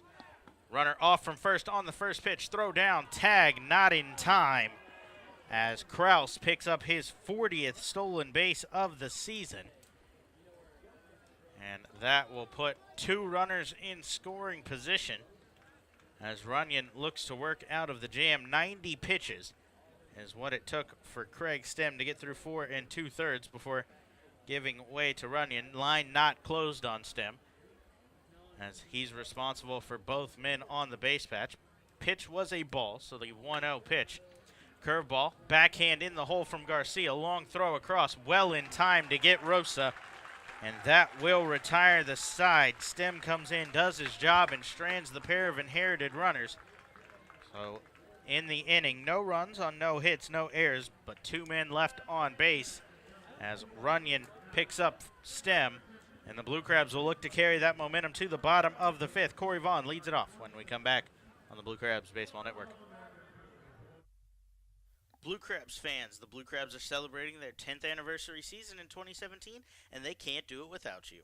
Join the team all season long for special giveaways and ongoing 10-year tributes with group tickets starting at just $10. Regency Furniture Stadium's spacious and modern amenities include 16 luxury suites, an all-you-can-eat picnic pavilion with a great view overlooking left field, and the Legends Club, which can host your event of up to 160 people for a game. Call today at 301-638-9788 or visit us online at somdbluecrabs.com for more information. Blue Crabs fans, Bocelli Pizza, known for having the best pizza in town, is offering you 20% off on your order. That's right, 20% off. Just use code 779 to take advantage of this limited time offer. Bocelli offers pizzas, pastas, subs, wings, salads, and more. You can place your order for pickup or delivery online at VOCELLI pizza.com or call 301-705-5858, as well as visiting Bocelli Pizza at their Waldorf location, 11850 Park Waldorf Lane. Bocelli Pizza, delivering classic Italian quality. The Southern Maryland Blue Crabs want to congratulate Brian Barton on being named a starting outfielder on the Blue Crabs' 10-year team. Barton was originally drafted by the Los Angeles Dodgers in the 38th round of the 2000 MLB Amateur Draft. Barton made his MLB debut in 2008 with the St. Louis Cardinals and also appeared in the majors in 2009 with the Atlanta Braves. Barton signed with Southern Maryland in 2011 when he hit .304 with 12 home runs and 17 stolen bases in his debut season with the team. Barton spent 4 years with the Blue Crabs, collecting 26 home runs, 146 RBIs, and 53 stolen bases while appearing in 257 games with the team.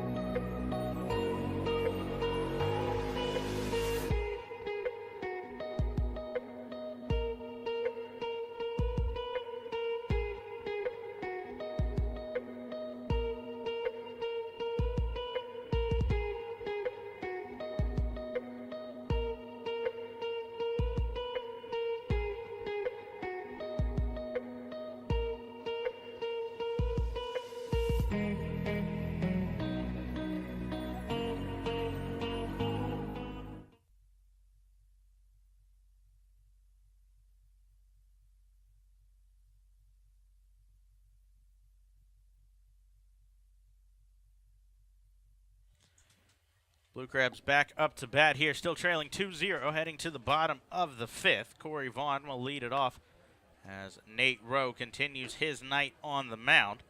First 2 pitches to Vaughn have been fouled off down the third baseline and out of play, so no balls and 2 strikes on the Blue Crabs center fielder. He battled to a full count in his first at-bat before Rowe eventually won on strikes. Hanging curveball here. Vaughn demolishes it down the left field line, but well out of play as he was out in front of the hanging breaking ball above the belt. Rob Carson is now up and throwing in the Blue Crabs bullpen. Runyon threw just 2 pitches, but he did throw in back-to-back days coming into today. So we'll see if he turns it over to Carson, who has also thrown in back-to-back days. 0-2, a sky-high pop-up towards first base. Kajimoto and Griffin coming together. Griffin, the first baseman, will call for it and make the catch. And Vaughn is down for out number 1. That'll bring in Zach Cone. Cone's 0 for 1 with a fly out to left. It took a long run from Connor Bierfeld, who made the play up against the wall in the Blue Crabs bullpen. But Cone was retired for the second out. Rowe winds and delivers. First pitch here off the handle of the bat, flared out towards shallow center. Kajimoto on the run, leaps, and he's not going to get there as Cone fights off a single into center field. That will extend his hitting streak to 5 games.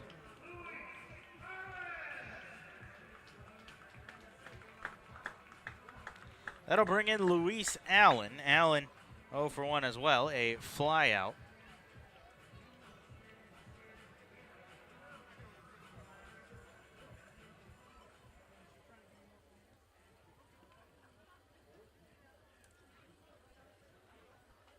Allen digs in with 5 home runs, 34 RBIs. 28 of those, have come with the Blue Crabs.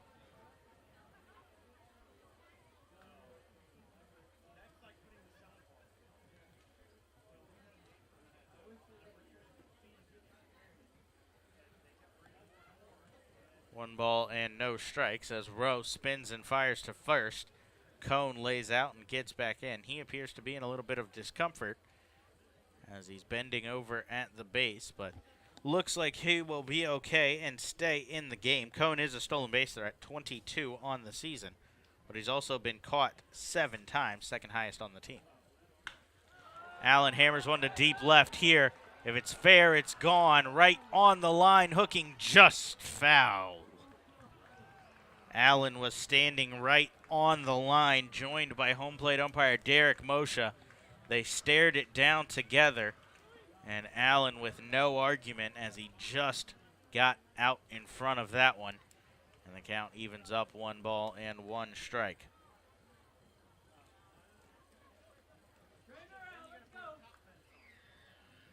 Allen's a much better hitter here at home.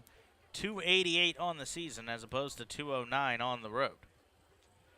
Cone off on the 1-1. Breaking ball swung on a miss. Throw down well off target. Cone had beat it anyway as he's in with the stolen base, his 23rd of the season. And he moves into scoring position with 1 out.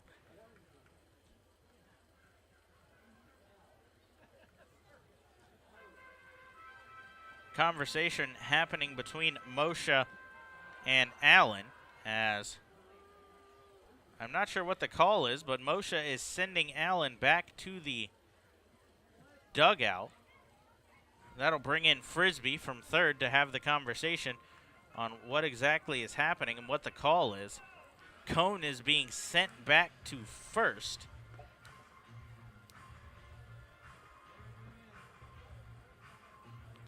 Frisbee is very upset heading back down the third baseline. So Cone will head back to first. That'll bring in Tucker Nathans. So apparently, I'm not sure the call. I'm going to assume interference on the batter. So Cone will retreat to first, now 2 outs. And Nathan's heading up to the plate.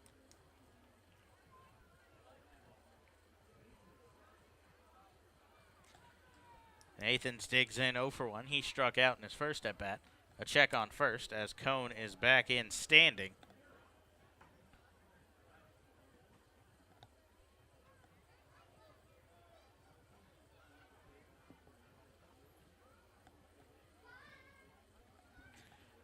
So it is ruled interference on Allen as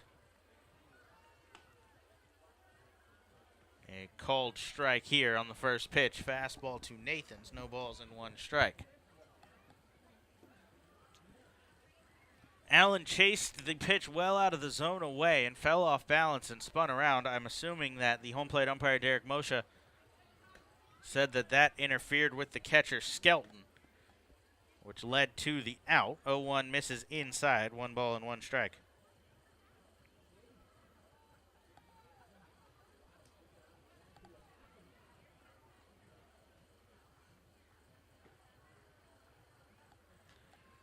One and a check on first as Cone lays out this time and gets back in safely.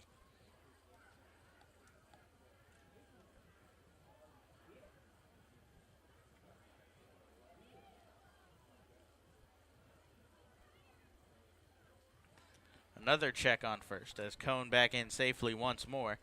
So after the easy stolen base from Cone was called back, Rose not letting him get a good jump on this one.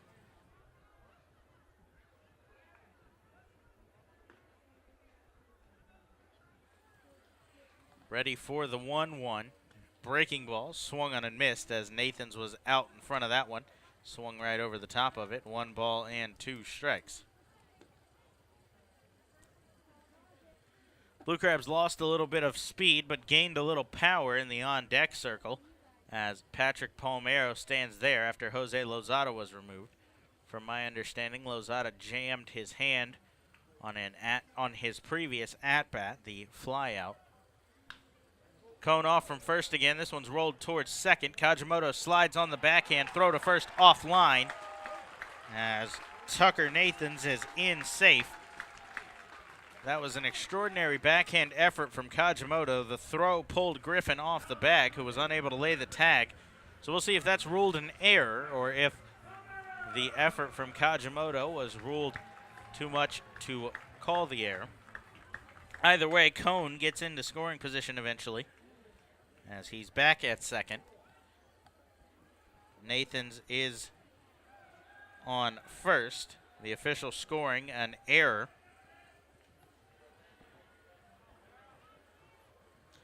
So Kajimoto gets hit with the error as that'll put runners on first and second. 2 outs for the aforementioned Palmero, making his first plate appearance of the game. Takes outside. 1 ball and no strikes.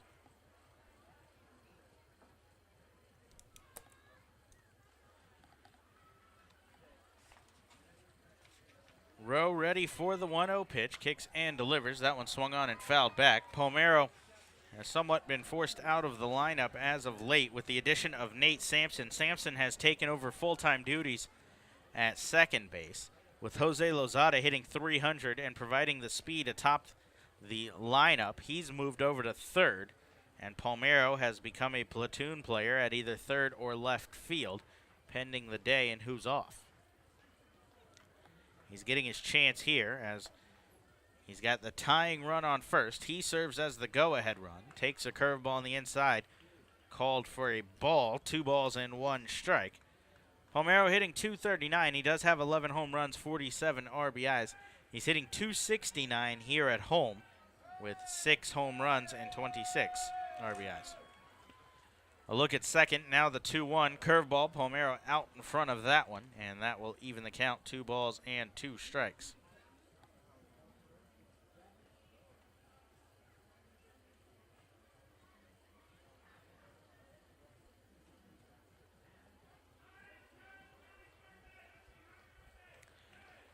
Palmero got the count even. 2 balls, 2 strikes, 2 outs, and 2 on as another breaking ball here swung on and fouled back out of play.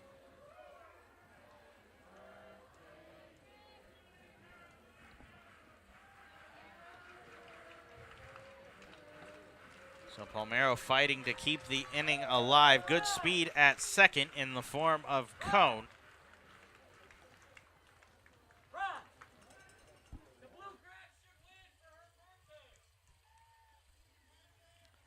Ready for the 2-2 pitch.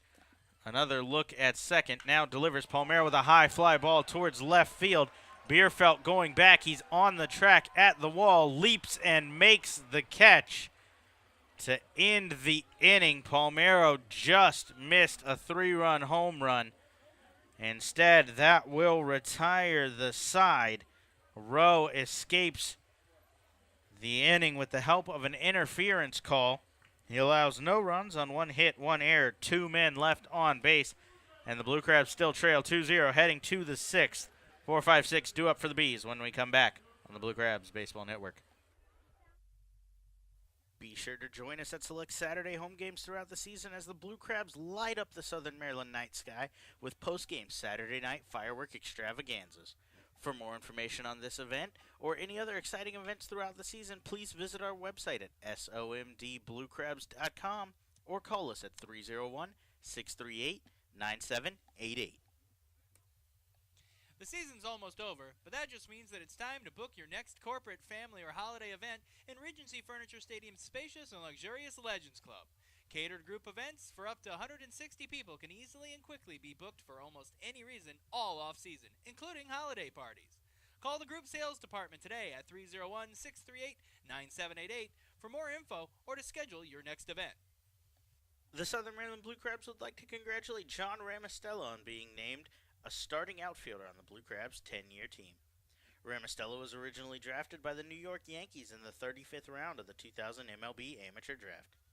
He signed with Southern Maryland in their debut 2008 season, where he hit .276 with 15 home runs, 67 RBIs, and 14 stolen bases. In 2 seasons with the Blue Crabs, Ramastello hit 37 career home runs, 125 RBIs, and stole 29 bases in 222 career games with the team.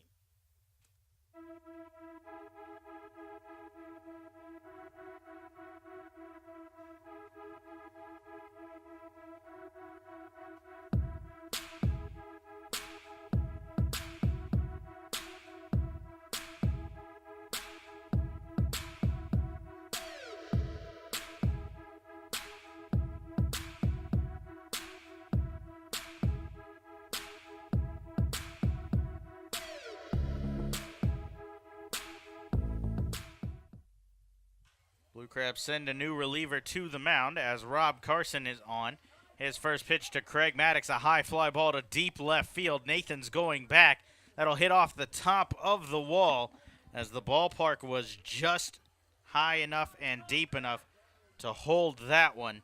Carson nearly gave up a home run on his first pitch, but instead Maddox will cruise into second, a stand-up double. Maddox has provided some drama to lead off 2 innings. He singled to lead off the second, came around on the home run from John Griffin, and now he's in scoring position here in this inning. So the Southpaw Carson in trouble here in his 57th appearance of the season. He works out of the stretch, comes set at the belt, and delivers. Fastball called strike, 0-1. Carson listed 6'4", 240 pounds, born in Ventura, California. He's in his second season with the Blue Crabs after spending 2015 and the beginning of 2016 with the Bridgeport Bluefish. He misses high here to Griffin, 1 ball and 1 strike. Carson pitched just 3 games for Bridgeport last year before joining Southern Maryland. He threw 36 games. 1-5 record, but a 3.49 ERA for the Blue Crabs, including 54 strikeouts and 46 1/3. He kicks and delivers now. Fastball off the plate away, 2 balls and 1 strike. The strikeout totals have tampered down this season, just 35 in 55 innings. He has been effective, however, with the ERA under 4.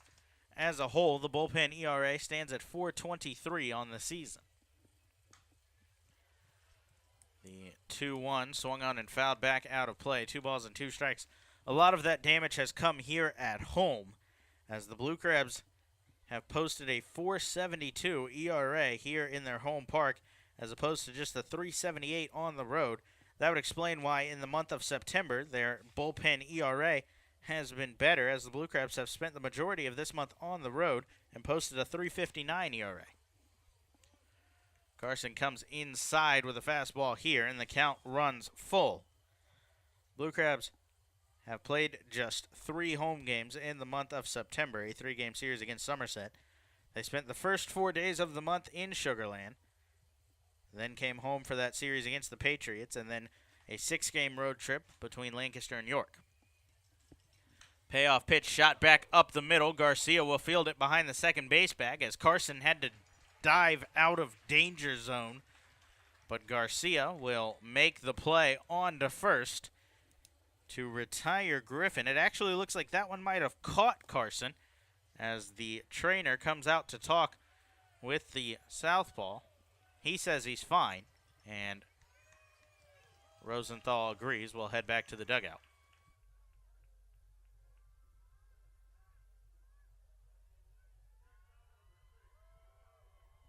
So Carson will continue on, but the runner Maddox advanced to third, so he's 90 feet away. That gives a lot of options for Jamar Walton to drive him in. The infield does pull in for the Blue Crabs, though, as Carson's first pitch to Walton catches him in the back. Walton goes down as he'll get back up and head to first.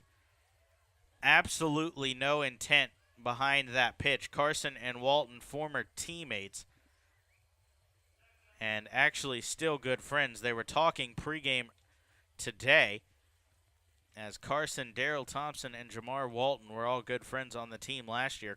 Carson looks over at first and tips his cap to his buddy as if an apology. Walton being checked out by the trainer, Andy Machino, for New Britain, as he's holding his side, trying to recover at first. It does appear that he will stay in the game. So Carson has runners on the corners, and one out for Yusuke Kajimoto. Kajimoto 0 for 2, a ground out and a strikeout to this point. Carson making his 8th appearance against New Britain. He's yet to factor in a decision with a 6 ERA. He's given up 4 runs in 6 innings as his first pitch to Kajimoto goes well up and in and catches him as well. Kajimoto in a lot of pain now at the plate as well as the bases are now loaded. Kajimoto struggling. That one went up and caught him near the shoulder. So Machino turns and will head to the plate now after going to first base. And Carson has loaded the bases and finds himself in a world of trouble here with 1 out in the inning.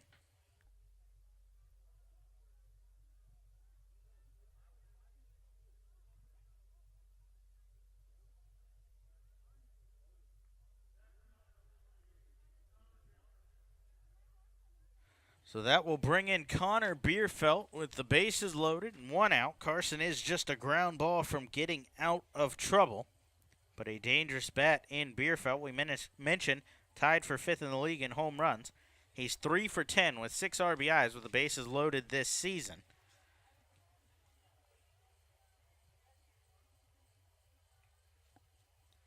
Carson has only allowed 1 hit with the bases loaded this year, as he kicks and delivers. Fastball on the inside corner, and he bounces back for strike 1. Those last 2 hit by pitches from Carson, the 6th and 7th batters he's plunked to this season. He's looking to get out of the jam, though, as he sets for the 0-1, a toss over to first, but no tag as Kajimoto is back in safely.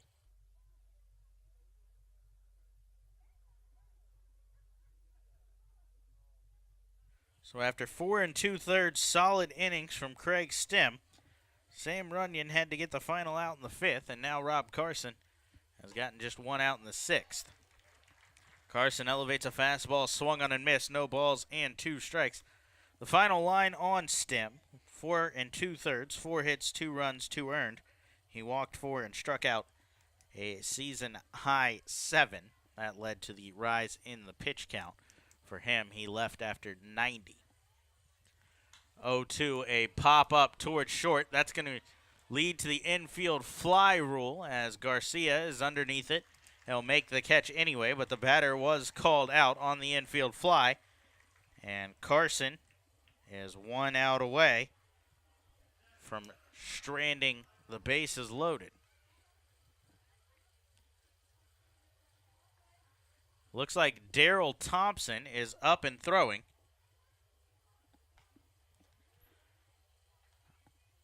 I can't really tell you why Thompson would be up and throwing.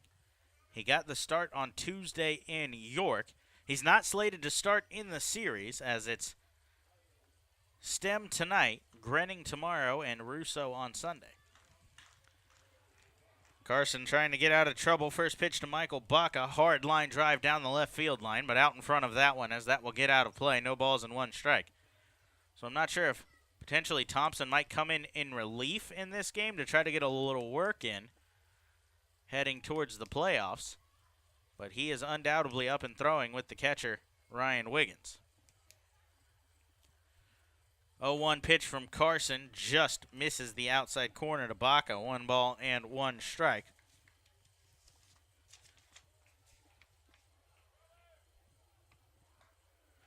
Baca on the season, 1 for 7 with the bases loaded, 4 RBIs. Carson sets for the 1-1, kicks and delivers. Baca behind a fastball here, fights it off to the right side.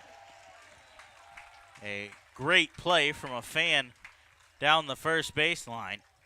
makes the catch, but the count will go to one ball and 2 strikes.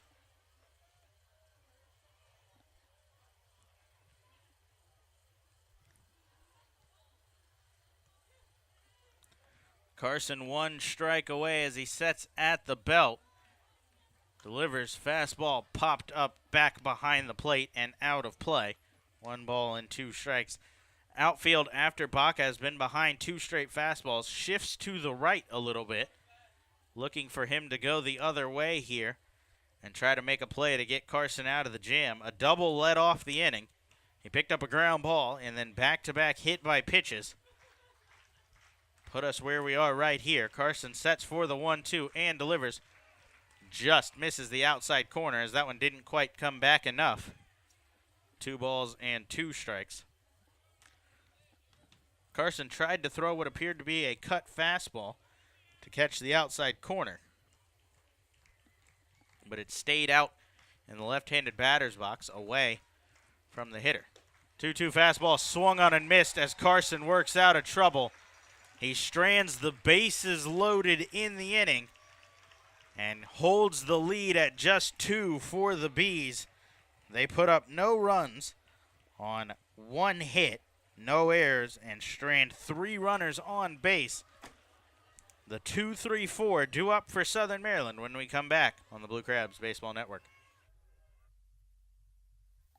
Every Tuesday night is Silver Sluggers Night with the Blue Crabs, sponsored by the Cancer and Blood Disorders Treatment Center.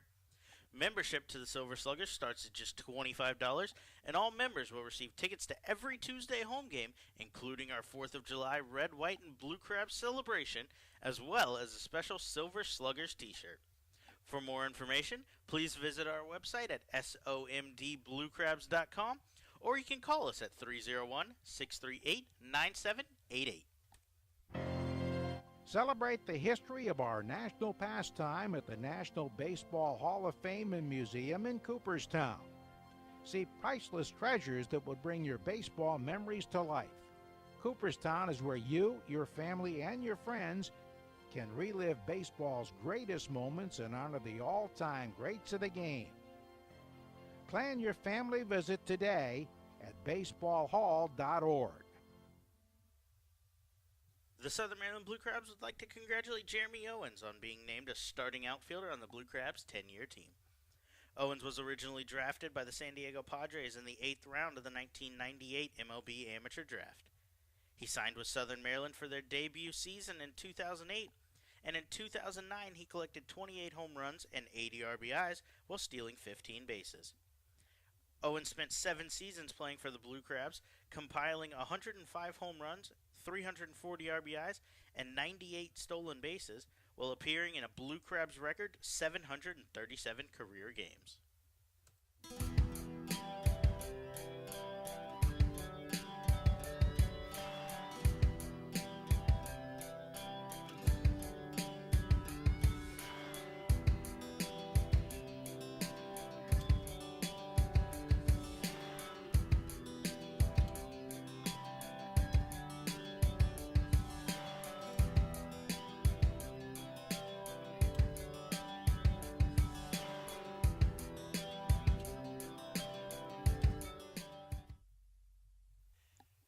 Hey, this is Austin, captain of your tie-dye crew, and you're listening to the Blue Crabs Baseball Network. Nate Rowe back to work here in the bottom of the 6th. 2-3-4 due up for the Blue Crabs.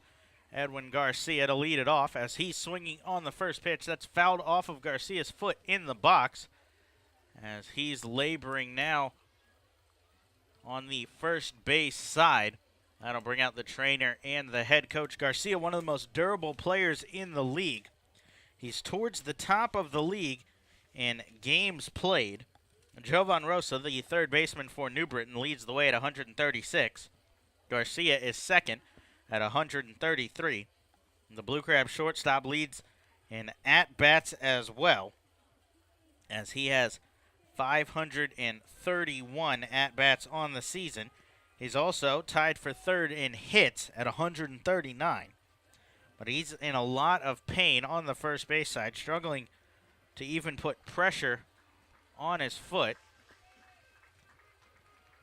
Lozada, who exited the game, is generally the Blue Crabs' emergency shortstop. He's played every position in the infield except first. And he's also played both corner outfield spots, but he's already been pulled from the game.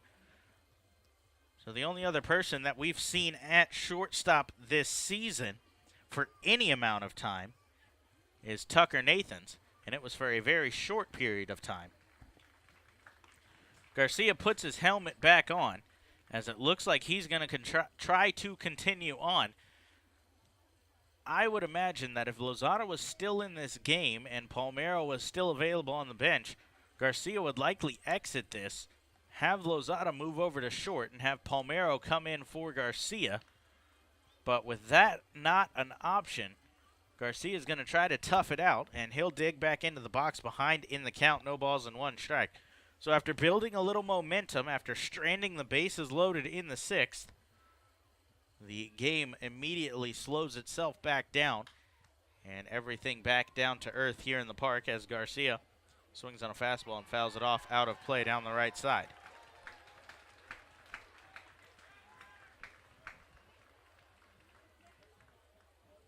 Thompson continues to throw down in the Blue Crabs bullpen.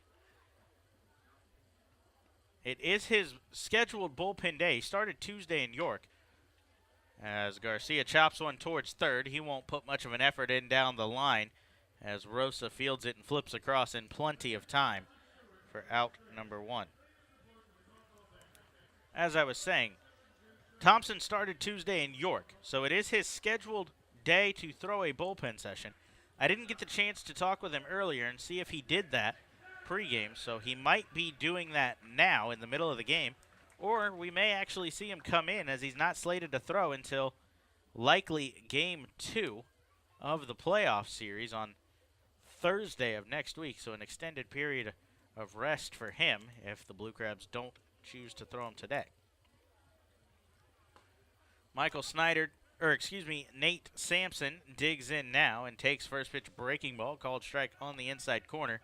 Michael Snyder awaits on deck. Sampson is 1 for 2 in his home debut. He singled and popped out to this point. As Rowe goes back to the breaking ball here, off the plate away, 1 ball and 1 strike.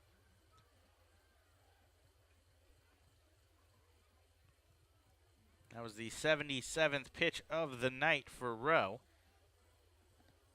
As the right-hander sets and delivers, fly ball out towards right. Walton on the run at the line will make the catch in foul territory. And Sampson is down for out number 2. 2 down, base is empty, just the way you would like to face the man heading to the plate as Michael Snyder digs in. Snyder's 0 for 2, a fly out and a strikeout looking to this point. He worked the count full in his last at-bat before fastball was called strike 3.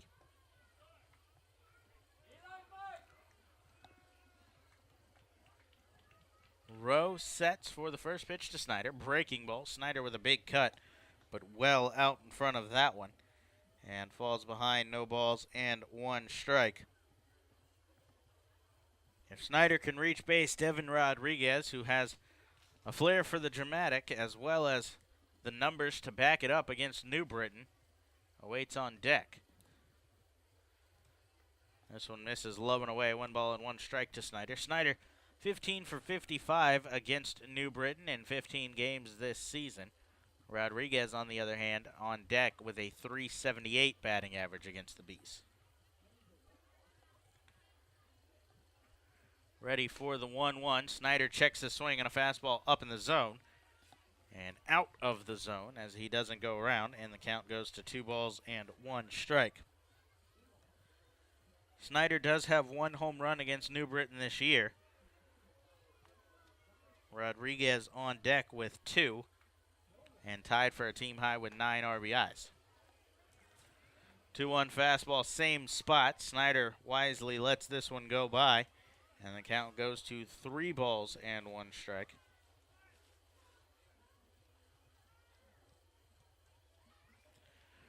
Hitters count sets for the 3-1.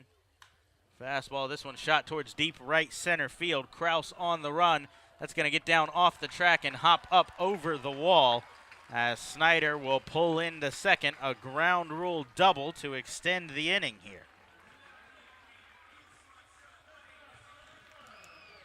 So Snyder stands on second as the tying run in the form of Devin Rodriguez will head to the plate.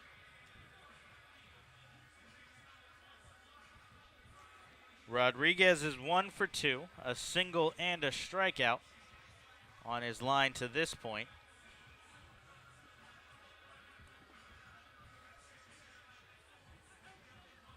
A little bit of a delay here. I can't quite tell you what it's for, but now everything settles down and Rodriguez gets into the left-handed batter's box, tying run.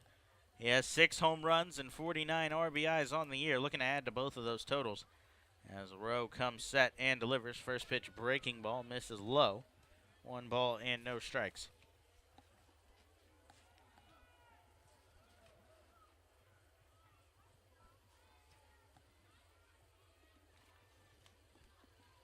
Snyder not much speed out at second. As Rowe delivers another breaking ball here. That's been his feature pitch in the inning. This one does catch the outside corner and evens the count. 1 ball and 1 strike.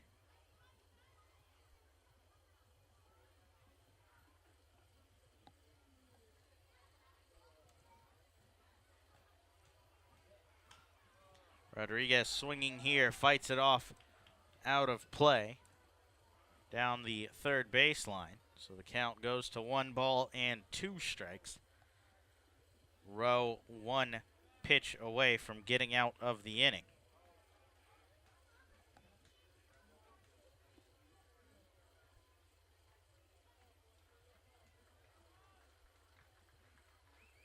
Rodriguez takes his time getting back into the left-handed batter's box. He's ready now as Rowe sets and delivers. This one shot back up the middle. Kraus coming on. He's not going to get there. Snyder being waved around. The throw from Kraus to the plate up the line as Snyder will score. He's struggling on his way to the plate, but he crosses and the deficit is cut to 1. Devin Rodriguez with his 50th RBI of the season. And the Bees now lead just 2-1. Snyder's still struggling with the knee problems. You saw him pull up on his way to the plate as he labored around third. Kraus with a strong throw, but it was up the third base line and didn't give the catcher Skelton a chance to make the play. So he was able to score. If Kraus puts that one on home plate, Snyder's likely cut down. But now Rodriguez on first, 2 outs, and Corey Vaughn at the plate. Vaughn takes first pitch high. 1 ball and no strikes. Vaughn's 0 for his last 17.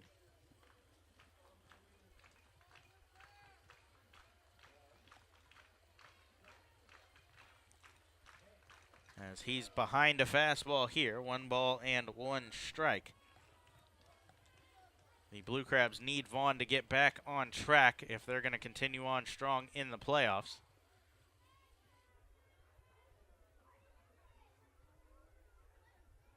Their opponent for those games Wednesday, Thursday, Friday are still up in the air as Vaughn takes a fastball called strike.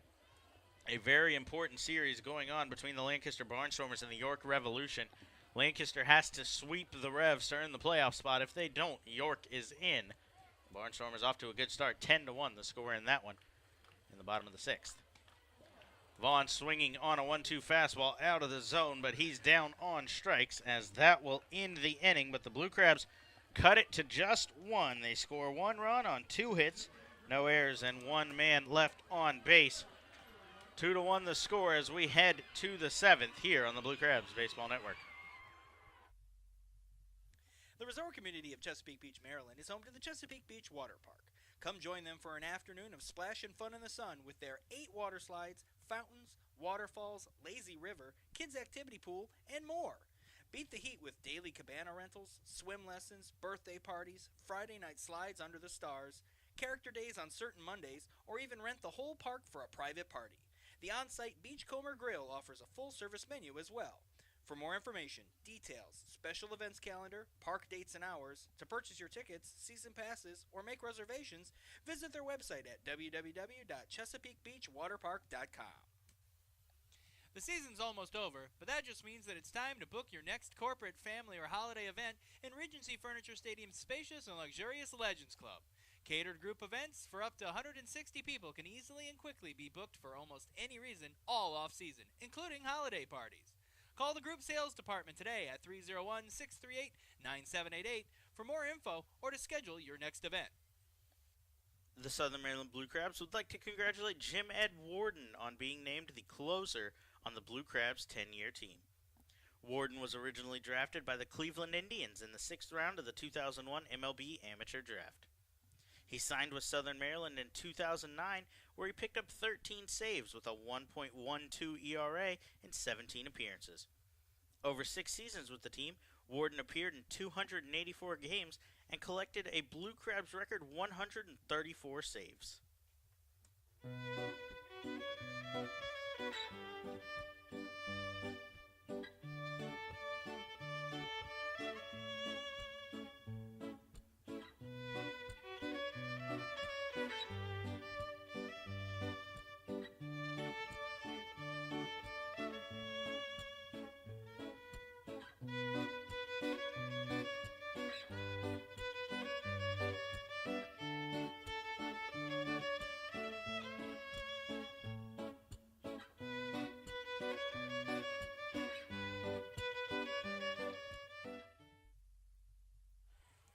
So an interesting new pitcher on the mound for Southern Maryland, as right-hander Darrell Thompson will take over for his first relief appearance of this season.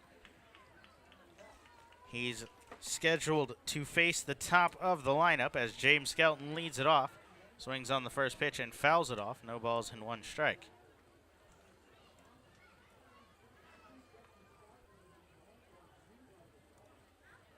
So Thompson, who served as a starter all year, this his 26th appearance. He's 9-7 with a 385. As the 0-1 fouled off as well. No balls and 2 strikes. Thompson started on Tuesday in York. He went 5 2/3 in that ball game, 9 hits, 5 runs, and took the loss. As I said earlier, he wasn't scheduled to get another start until the playoffs, so I don't know if this is his choice or Frisbee's. He gets across an 0-2 fastball, cold, strike 3 as Skelton down on strikes for out number 1 here in the 7th. I don't know if Thompson said I want another inning before I have to go back out and make a playoff start, or if Frisbee said, hey, go get some work in. You're slated to throw a bullpen today. How about you throw in the real game instead? But Thompson's off to a good start, 3 pitches and a strikeout. And now Michael Kraus will head to the plate. He's 0 for 2 with a pair of strikeouts in the game so far. Kraus swinging on the first pitch. That one's weakly chopped back out of play. No balls and 1 strike.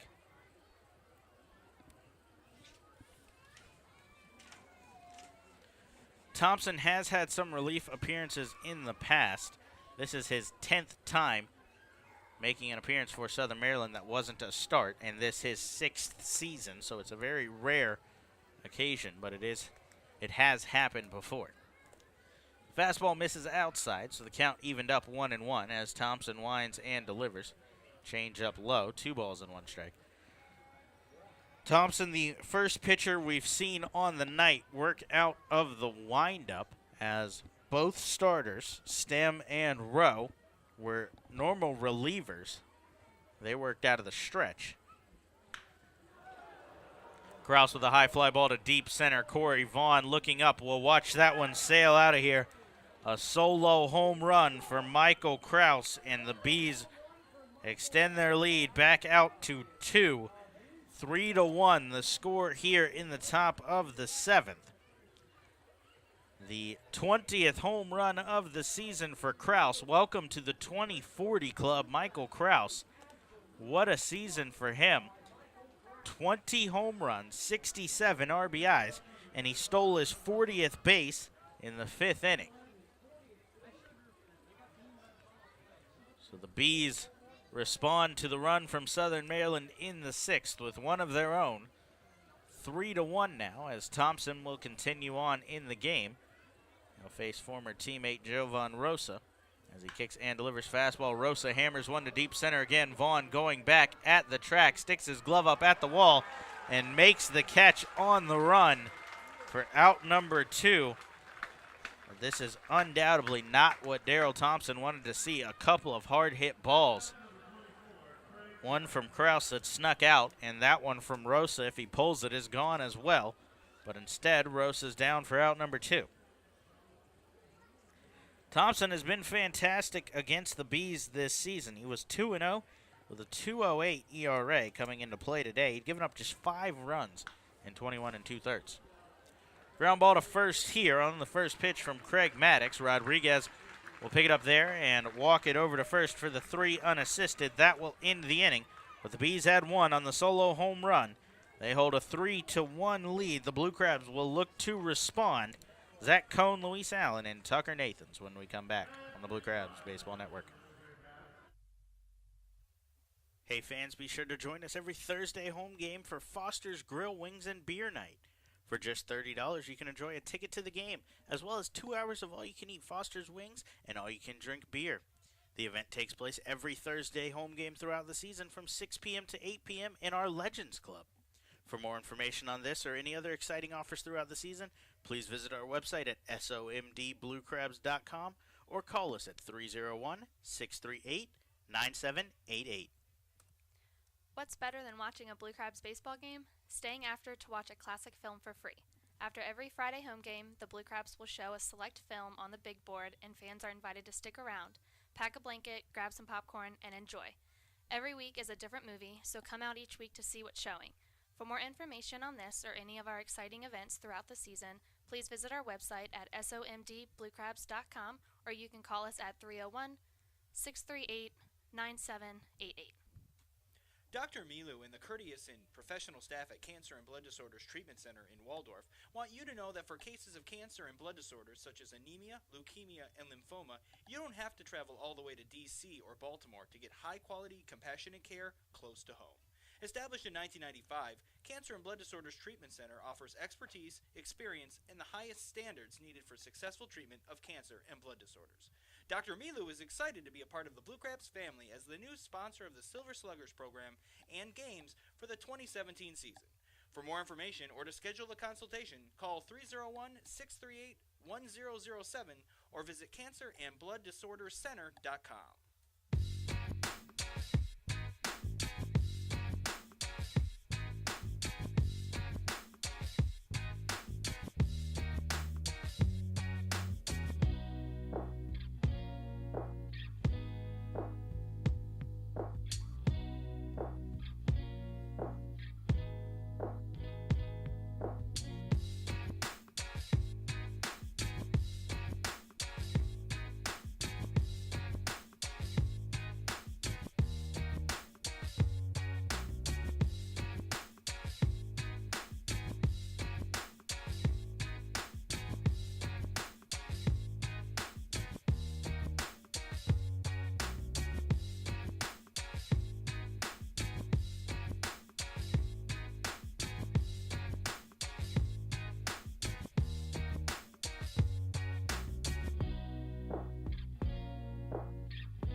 Hey, this is Sam Runyon, and you're listening to the Blue Crabs Baseball Network. The Bees turn to the bullpen here in the bottom of the 7th. As southpaw Brandon Fry will come on to face the bottom of the Blue Crabs lineup. 7-8-9. Zach Cohn leads it off. Takes fastball outside. 1 ball and no strikes. Fry 6'3", 195 pounds out of Canton, Ohio. The home of the NFL Hall of Fame. As he kicks and delivers, sky-high pop-up behind the plate. Skelton giving chase. As he will make the play in foul ground. Cone is down for out number 1.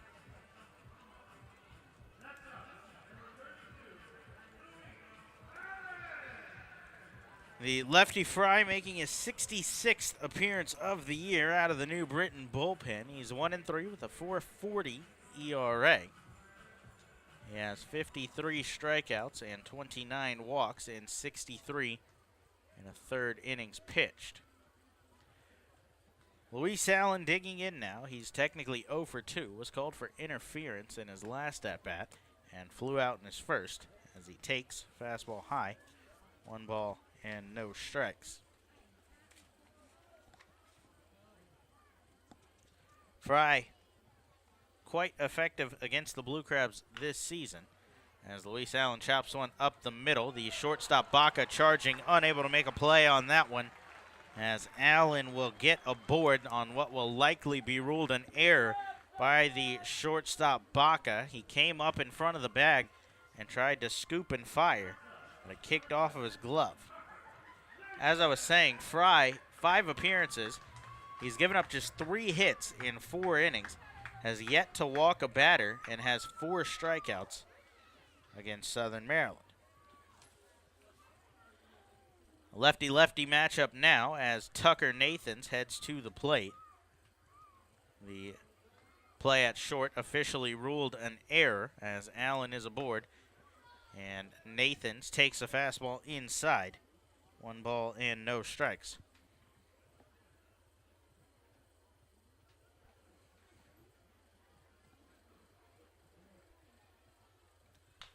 Nathans with a big cut here, but on top of it, it's rolled towards first. Griffin will spin and fire to the shortstop covering. He'll hold it there. No play at first as Allen is cut down on the fielder's choice, 3-6. The official scoring there. So a little more speed on the base paths as Nathans takes over at first with 2 outs and Patrick Palmero coming to the plate. Time is called as the manager for New Britain, Stan Clyburn, will head out to the mound. We'll see if he makes a move. He hasn't quite signaled to the bullpen as of yet, and there the signal is. He takes the ball from Fry, and he'll turn to a righty to face Palmero. So we'll get you the details on the new reliever when we come back on the Blue Crabs Baseball Network.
Back inside Regency Furniture Stadium as the day is done for Brandon Fry. He faces 3 batters, gives up 1 base runner on an error, and Tucker Nathans grounded into a fielder's choice before Stan Clyburn elected to turn to a righty to face Patrick Palmero. It's Casey Coleman out of the bullpen. And his first pitch to Palmero, fastball high, 1 ball and no strikes. Second pitch misses as well, and just like that, Palmero's in a hitter's count, 2 balls and no strikes. Coleman has been the best reliever for New Britain this season. He's 2-2 with a 2.57 ERA. That's the lowest ERA on the team. As he kicks and delivers inside, 3 balls and no strikes. This is his 22nd appearance. He started 4 games for the Bees as well. 47 strikeouts in 42 innings, 3-0 pitch taking all the way as Palmero gets the count to 3-1. Coleman has not allowed an earned run in 7 straight outings. The right-hander shares the hometown that I come from, actually, as Palmero swings over a curveball. Coleman out of Fort Myers, Florida, as am I.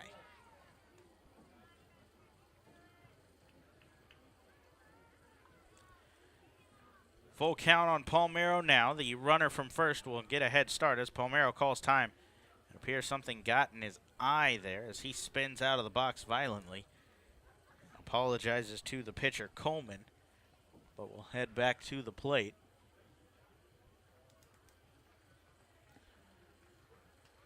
So Coleman ready for the 3-2. Nathan's off from first. Payoff pitch, check swing. That's sent down to first. He went around, says Caldwell, and Palmero's down on strikes. That will retire the side. As Coleman comes in and strikes out the only man he faces. No runs, no hits. 1 error and 1 man left on base. Thompson will head back to the mound for another inning out of the bullpen. John Griffin, Jamar Walton, and Yusuke Kajimoto due up when we come back on Blue Crabs Baseball Network. Shopping for groceries in a clean, friendly store? That's smart. Shopping for groceries in a clean, friendly store and saving some money while you're doing it? That's wise. At Wise Markets, you'll find all your favorite brands, prices you'll appreciate. That means more meat for less money, more dinner for less dinero, and more milk for less moolah. Stop by a Wise Market today. Eat better, spend less, that's wise. With their new location at 3016 Waldorf Marketplace in Waldorf, Grill 13 now makes it even easier to enjoy their Irish fare and great drink specials every day. At Grill 13, they believe in good food, good drinks, good people, coupled with extraordinary customer service and cleanliness to make you feel part of the family. Whether lunch, dinner, or a round of drinks after the long workday, visiting Grill 13 is always a great experience. Feel free to come relax with family, friends, or even fly solo with a premium cocktail, our handmade pulled pork, fresh wings, bangers and mash, or any one of their tasty dishes. Then indulge in one of Grill 13's famous premium handmade Sugar Lips desserts. Call 301-645-2983 or visit grillwithane13.com. Blue Crabs fans, your Blue Crabs are playoff bound, and on Friday night, September 22nd, it'll start raining crabs. That night, there will be a fireworks display, a Thunderstick giveaway to really bring the noise, and a special appearance by former Orioles and Blue Crabs great Andy Etchebarren. Get your playoff tickets today at the E-Trepid box office by calling 301-638-9788 or anytime at somdbluecrabs.com.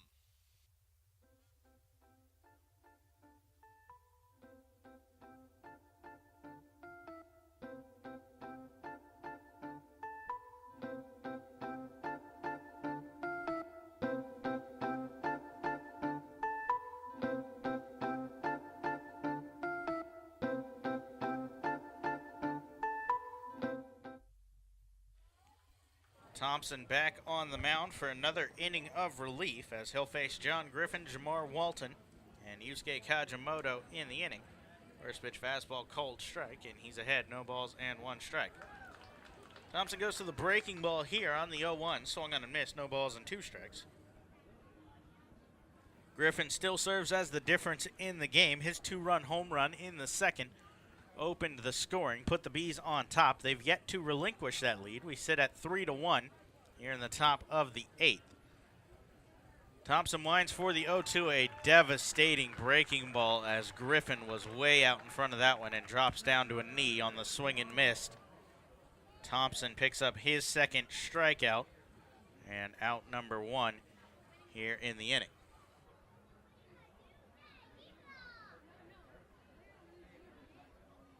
So we mentioned a long day for the Blue Crabs bullpen yesterday. They used 6 different relievers. Thompson appears to be the one who wanted to pick up the slack.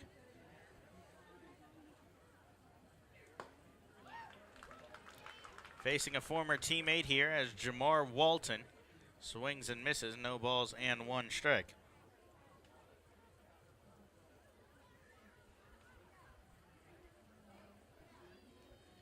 Thompson out of the windup, kicks and delivers. Fastball comes inside, 1 ball and 1 strike. He's in his second inning of relief. He got hit kind of hard in his first, but only allowed the 1 hit, a solo home run. Jovan Rosa sent Corey Vaughn back to the track, but Vaughn was able to make the catch. Walton turns on a fastball here, but out in front, 1 ball and 2 strikes.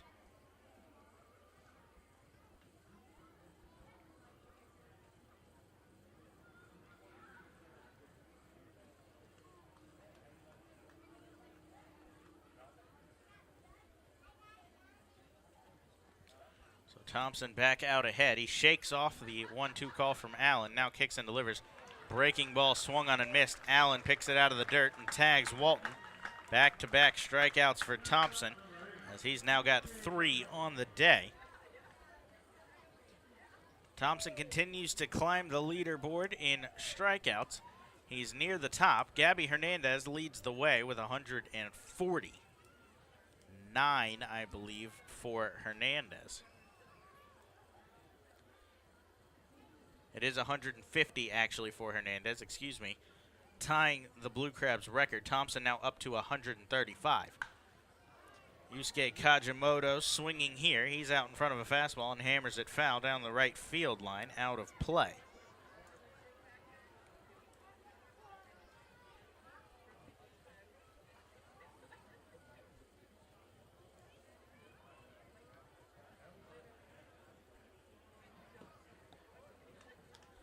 Change-up misses low, and the count evens up. 1 ball and 1 strike. Thompson shakes off Allen again. Now winds for the 1-1 pitch and delivers. Change-up, check swing, but no swing. 2 balls and 1 strike.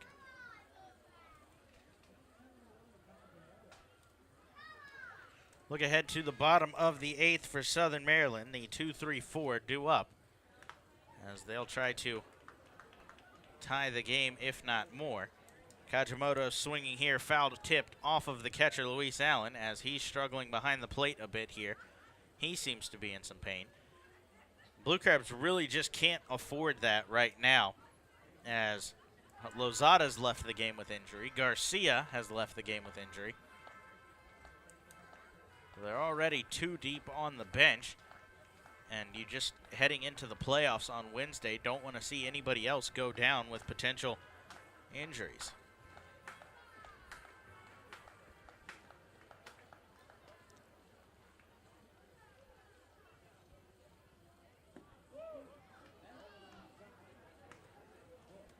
The 2-2 misses, 3 balls and 2 strikes. By the way, Thompson's 132 strikeouts this season. A career high for him. He's up to 135 after 3 in the outing so far. Payoff pitch to Kajimoto. The lefty just fights off a fastball that jams him inside and stays alive in the at-bat. Thompson tried to burn Kajimoto with a fastball on the inside half, but he was able to get a piece of it. Thompson shakes off the first 3-2. And now ready for the payoff pitch, kicks and delivers. Breaking ball misses low, and Kajimoto is aboard with the walk.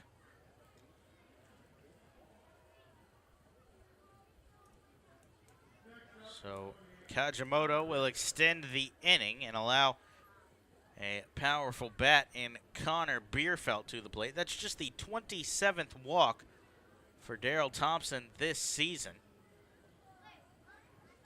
That's now one more than he had last year.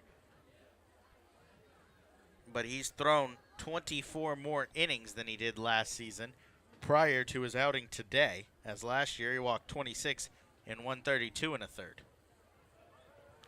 Bierfeld here with a check swing. He went around, but the ball squirts away from Luis Allen, just far enough for Kajimoto to advance to second. We'll see the official ruling on that one. It's going to be ruled a wild pitch on Thompson. That allows Kajimoto to advance. The second wild pitch for Daryl Thompson of the season. He's looking to strand a runner in scoring position as he sets for the 0-1 pitch to Bierfeld. Kicks and delivers. High fly ball towards left. That one's going to stay in the yard as Nathans is camped underneath it and makes the catch to retire the side. So Thompson is through 2 innings of relief. And the Blue Crabs looking to get their starter turned reliever a win. They need 2 to tie, 3 to take the lead in the bottom of the 8th. Brian Bistain leads it off when we come back on the Blue Crabs Baseball Network. Sure to join us at select Saturday home games throughout the season as the Blue Crabs light up the Southern Maryland night sky with post-game Saturday night firework extravaganzas. For more information on this event or any other exciting events throughout the season, please visit our website at somdbluecrabs.com or call us at 301-638-9788. The Southern Maryland Blue Crabs want to congratulate Ryan Mulhern on being named the designated hitter on the Blue Crabs 10-year team. Mulhern was originally drafted by the Cleveland Indians in the 11th round of the 2003 amateur draft. He signed with Southern Maryland in 2011 when he hit .348 with 10 home runs in his first season with the team. In 2 seasons with the Blue Crabs, Mulhern collected 19 home runs, 65 RBIs, and scored 53 runs while appearing in 80 games. The Southern Maryland Blue Crabs would like to thank Apple Spice Junction for their partnership for the 2017 season. Be sure to check out Apple Spice's unique box delivery services, with breakfast offerings ranging from pastries and fruit to gourmet eggs and seasoned potatoes. Or you can check out Apple Spice for lunch, with sandwiches featuring freshly baked bread, fine meats, cheeses, and crisp veggies. Or you can try one of their homemade soups, healthy salad, or freshly baked treats. Ask how they can cater your next event. For more information, you can visit them online at www.applespice.com or visit their location at 6750 Crane Highway, located in La Plata.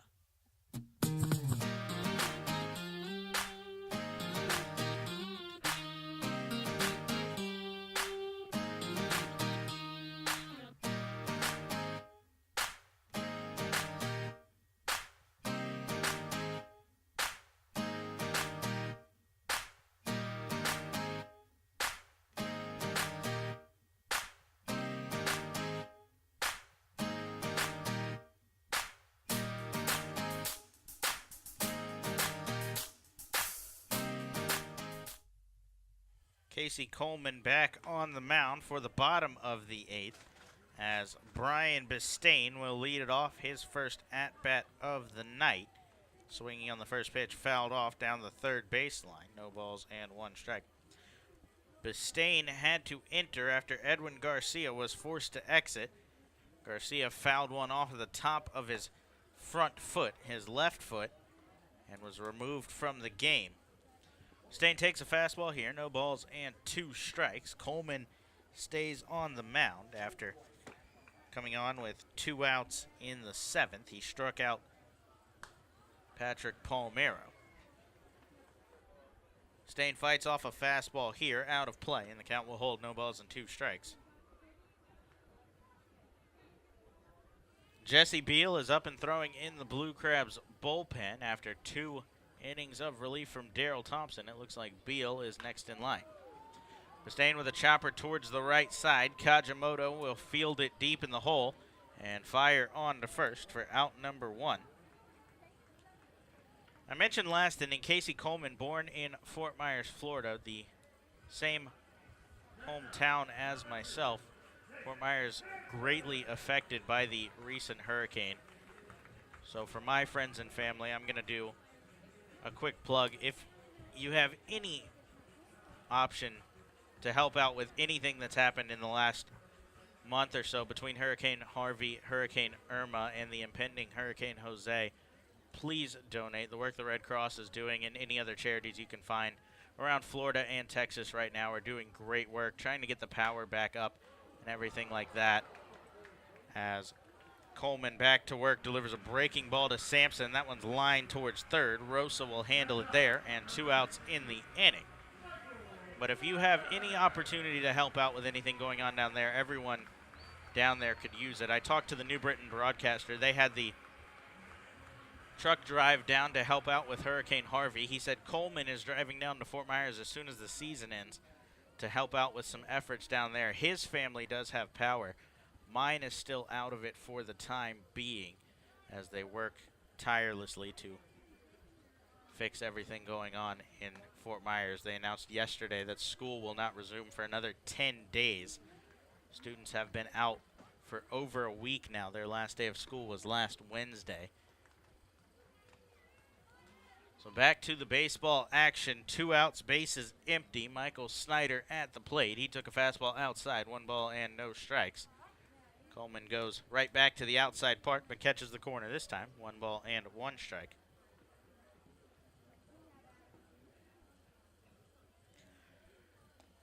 Three runs on 6 hits for the Bees. 1 run on 5 hits for Southern Maryland.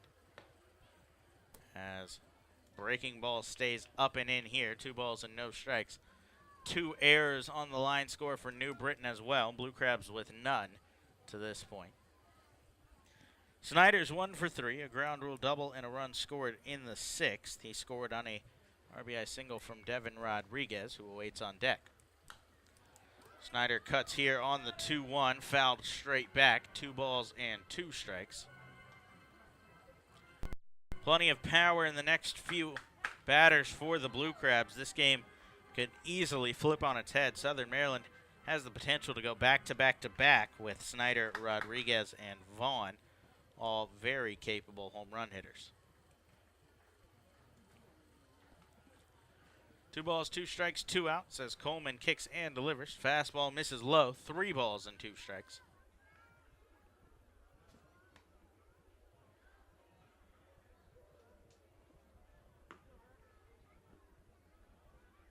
Only 2 players remain on the Blue Crabs bench.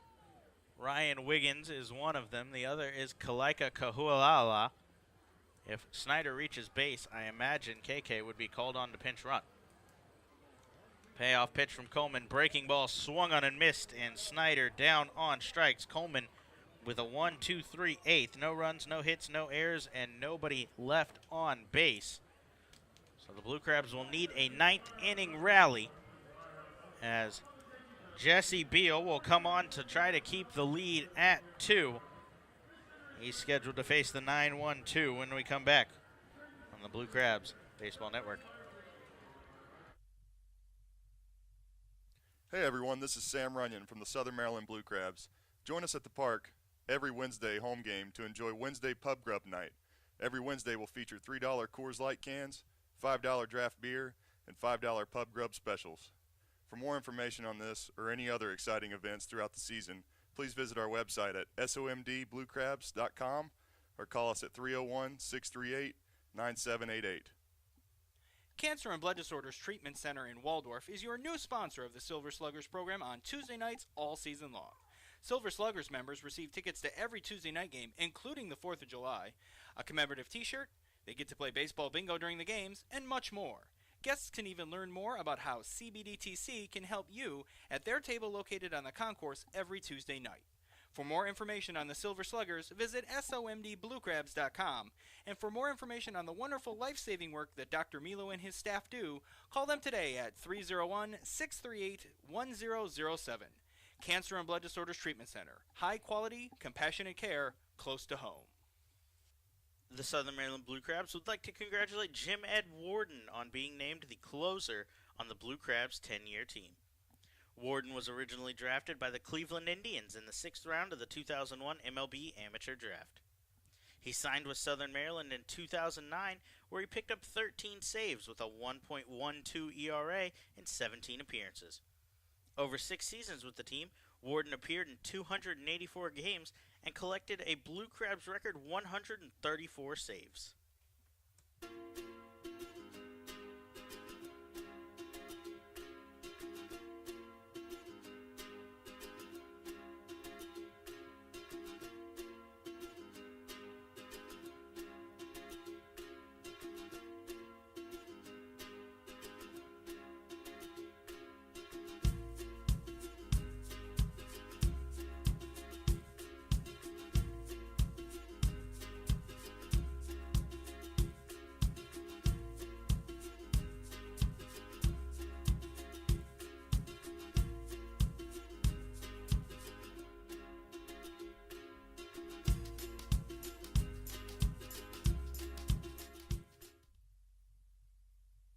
Hey, this is Cody Epley, and you're listening to Blue Crabs Baseball Network. Jesse Beal on to face the 9-1-2. He's tasked with keeping the score right where it is. 3-1 New Britain leads as Michael Baca, swinging on the first pitch, popped up into shallow left. Long run for Nate Sampson as he'll make the play. 1 out in the inning. Sampson showed good range on that one as Tucker Nathans was well back out and left. So Sampson, the shortstop, ranged back. First time we've seen Sampson at short. He's a utility infielder. He's played every infield position in his career, but we've seen him at second base. But with Garcia exit, Bastain moves into second, and Sampson had to move over. Top of the lineup, back up as James Skelton digs in, takes fastball on the outside corner. No balls and 1 strike. Skelton has worked at the plate. He's 1 walk short of tying the Atlantic League record for all-time walks, or single-season walks, as he takes again here. Breaking ball, called strike on the inside corner. No balls and 2 strikes. Beal is on, making his 58th appearance of the year. He's 6-4 with a 3.47 ERA as he goes to the breaking ball. That one dips low, 1 ball and 2 strikes. Beal, a hard-throwing right-hander, 52 strikeouts in 57 innings. He's allowed just 1 run in the month of September. That came on September 13th against the York Revolution. He took the loss in that matchup, as he's now pitching in 3 straight games. The 1-2 fouled off by Skelton as he stays alive. Beal threw an inning on Wednesday in York, and then a scoreless inning yesterday, picking up 2 strikeouts in the 9-2 Revolution victory.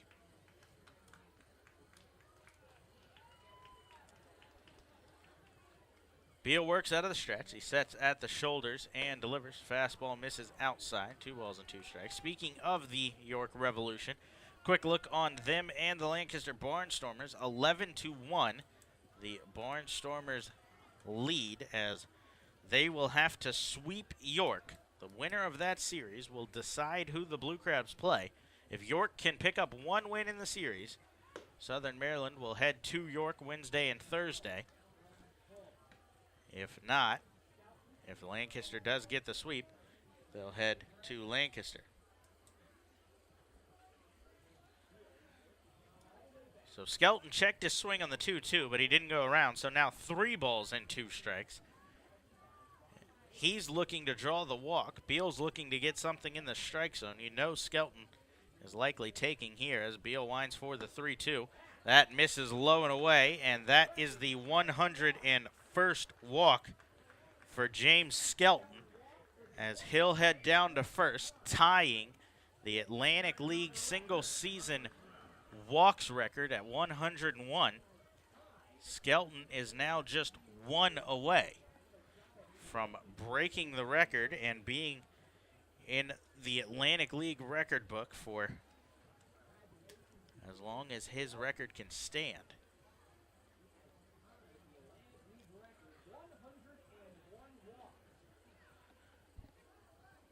So Beal now sets and gives us a look at first. Now delivers a fastball to Michael Kraus. That one misses high and away. 1 ball and no strikes. Kraus 1 for 3. A pair of strikeouts, but a solo home run in the 7th. Keeping an eye on the other half of the league, Liberty Division. The Long Island Ducks currently hold a 2-game lead over the Bridgeport Bluefish, but the Ducks are trailing the Sugarland Skeeters 4-0. Bridgeport holds a 3-2 lead over the Somerset Patriots. So interesting last couple of days going to happen around the Atlantic League as Bridgeport, if the scores hold in those 2 games, will pull within 1 of the Long Island Ducks with 2 to play. Beal's got the count even 1-1 to Kraus as the right-hander sets at the chest, gives a look at Skelton at first, now delivers. Fastball goes high and inside. 2 balls and 1 strike.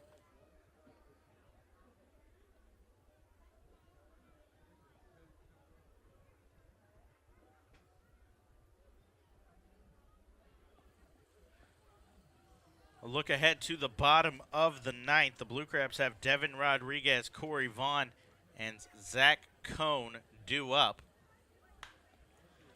As Kraus swinging here will send a foul ball down the right field line out of play. 2 balls and 2 strikes. I can't quite see who's up and warming in the pen, but I would imagine it's the closer as well as pitching coach Sean Gilblair. He has 20 saves on the season for the Bees.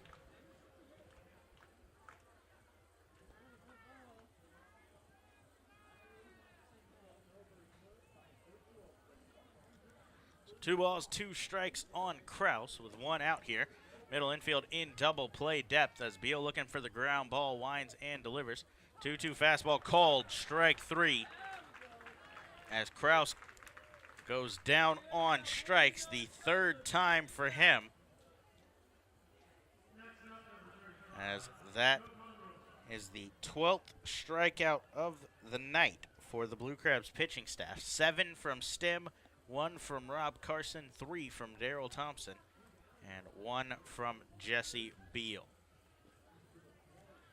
So Skelton on first with 2 outs as Jovan Rosa heads to the plate. Rosa 0 for 4. 3 flyouts and a ground out on the line so far. Beal sets and gives a look at first, now delivers. Rosa with a high fly ball towards deep right center. Zach Cohn going back will make the catch on the track, and that will end the inning. So Beal does his job and keeps the score at 3-1. He gives the Blue Crabs a chance. In the bottom of the 9th, they need 2 to tie, 3 to win. Devin Rodriguez, Corey Vaughn, Zach Cohn when we come back on the Blue Crabs Baseball Network. Are you looking for the latest and best in Blue Crabs gear? Look no further than the newly redesigned and restocked Crab Shack Team Store, anchored by EC Sports. The Team Store features everything from old favorites like game replica hats and t-shirts to novelty items and collectibles. You can even purchase local art from our Southern Maryland Artist Showcase. You can visit our Team Store anytime 9 to 5, as well as during all home games. The Team Store is also available online by visiting somdbluecrabs.com and clicking the Store tab. Blue Crabs fans, your Blue Crabs are playoff bound, and on Friday night, September 22nd, it'll start raining crabs. That night, there will be a fireworks display, a Thunderstick giveaway to really bring the noise, and a special appearance by former Orioles and Blue Crabs great Andy Etchebarren. Get your playoff tickets today at the E-Trepid box office by calling 301-638-9788 or anytime at somdbluecrabs.com.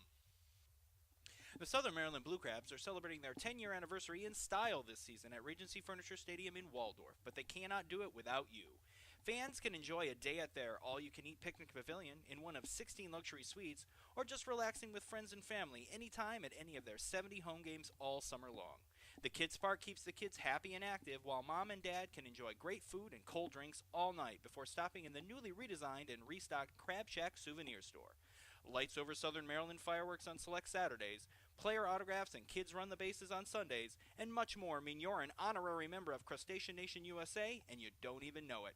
Call today at 301-638-9788 or visit somdbluecrabs.com for more information, schedules, to purchase tickets, or plan your next event.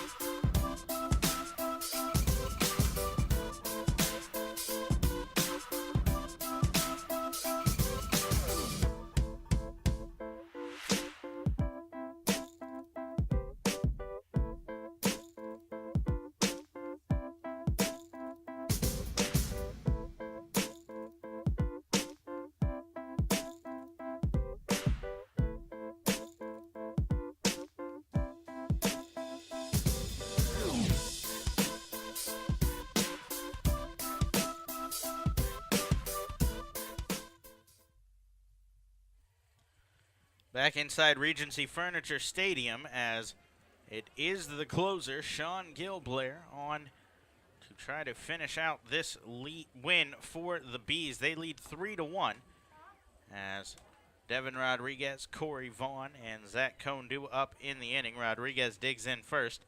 He's taking all the way on a first pitch fastball called strike. No balls and one strike. Gilblair making his 37th appearance. He's 2-3 with a 2.97 ERA, 20 saves. Rodriguez swinging here. Flare out towards shallow center. Long run for Kraus. He's not going to get there as that gets down in front of the center fielder. And Rodriguez is aboard with a leadoff single. He's 3 for 4 on the day. His 28th multi-hit game of this season.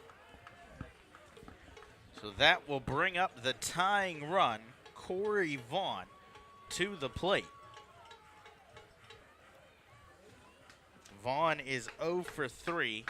He's hitless in the last 6 games, including this one. So he's due as Gilblair comes set up above his head and delivers. Vaughn with a big cut on the first pitch right on top of that one, fouled straight back. Gilblair is a lefty. Vaughn does hit slightly better against lefties this season, 323, much better, excuse me, as opposed to 234. But he does have 8 home runs off of righties, 4 off of lefties. Swinging here as that one foul tipped back, no balls and 2 strikes. Blue Crabs are seeing Gilblair for the 4th time. He's 1-0 against Southern Maryland. He's given up 2 runs, though, in just 3 innings for a 6 ERA. He comes set for the 0-2 pitch and delivers. Vaughn swings and fouls that one off. 3 straight foul balls for Vaughn at the plate.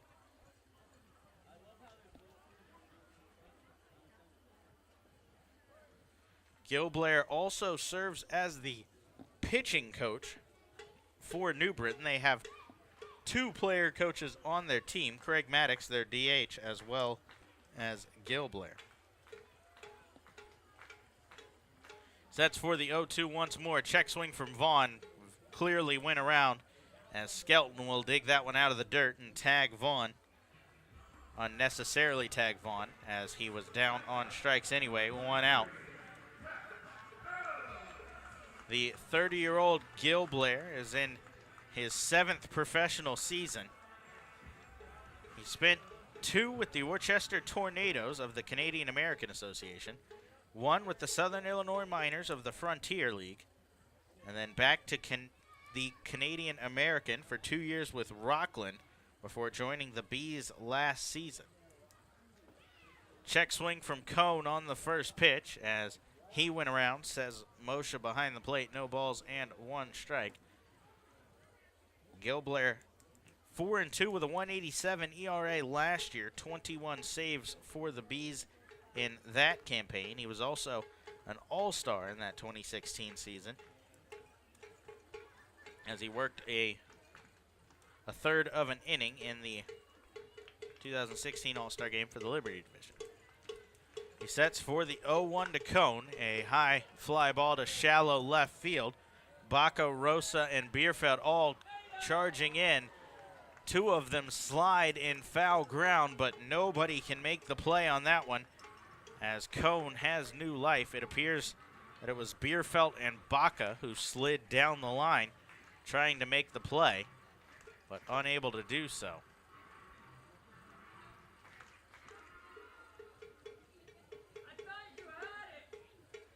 So no balls and 2 strikes now on Cone, as he does stay alive in the at-bat, as nobody could make a play on the foul ball, but he is deep in a hole. Luis Allen awaits on deck. Anything but a double play, and Allen will get his chance as the tying run.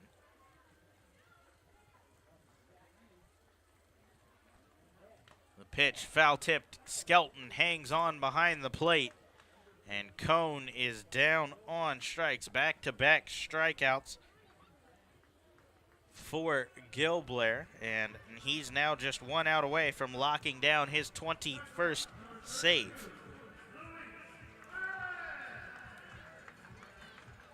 He'll have to get through Luis Allen, though. Allen put a good swing and a ball in his last at-bat, but was a little bit out in front. It had home run distance, but was foul. So he'll look to straighten that one up here. He serves as the tying run at the plate as Gil Blair sets and delivers. Fastball misses low, 1 ball and no strikes. Allen is hitting .243 against left-handers this season with just 1 home run, as opposed to .250 with 4 home runs against right-handers. A lefty-lefty matchup awaits on deck if Allen can extend the game, as he grounds one towards third here. Rosa double clutches, now takes another step in as Allen was walking down the line. Rosa fires across to first, and that will do it. Ball game here, final score, New Britain 3, Southern Maryland 1, as the game, or the series opener of the last home series of the regular season is a wrap. New Britain will take this one. Nate Rowe gets the win. He goes to 7-6, as the loss will go to Craig Stem. He goes to 2-3. The save will go to Gil Blair. That's his 21st of the season. Game 2 coming up in the series tomorrow. The Blue Crabs will send right-hander Brian Grenning to the mound. Grenning 9-7 with a .388 ERA. He'll match up with left-hander Nick Greenwood for New Britain. Greenwood 4-6 with a .472 ERA. As the Blue Crabs will look to even the series tomorrow. First pitch in that one, 6:35. We'll be live here at 6:30 here on the Blue Crabs Baseball Network. Enjoy the rest of your night, and we'll see you tomorrow back here, 6:35 p.m. on the Blue Crabs Baseball Network.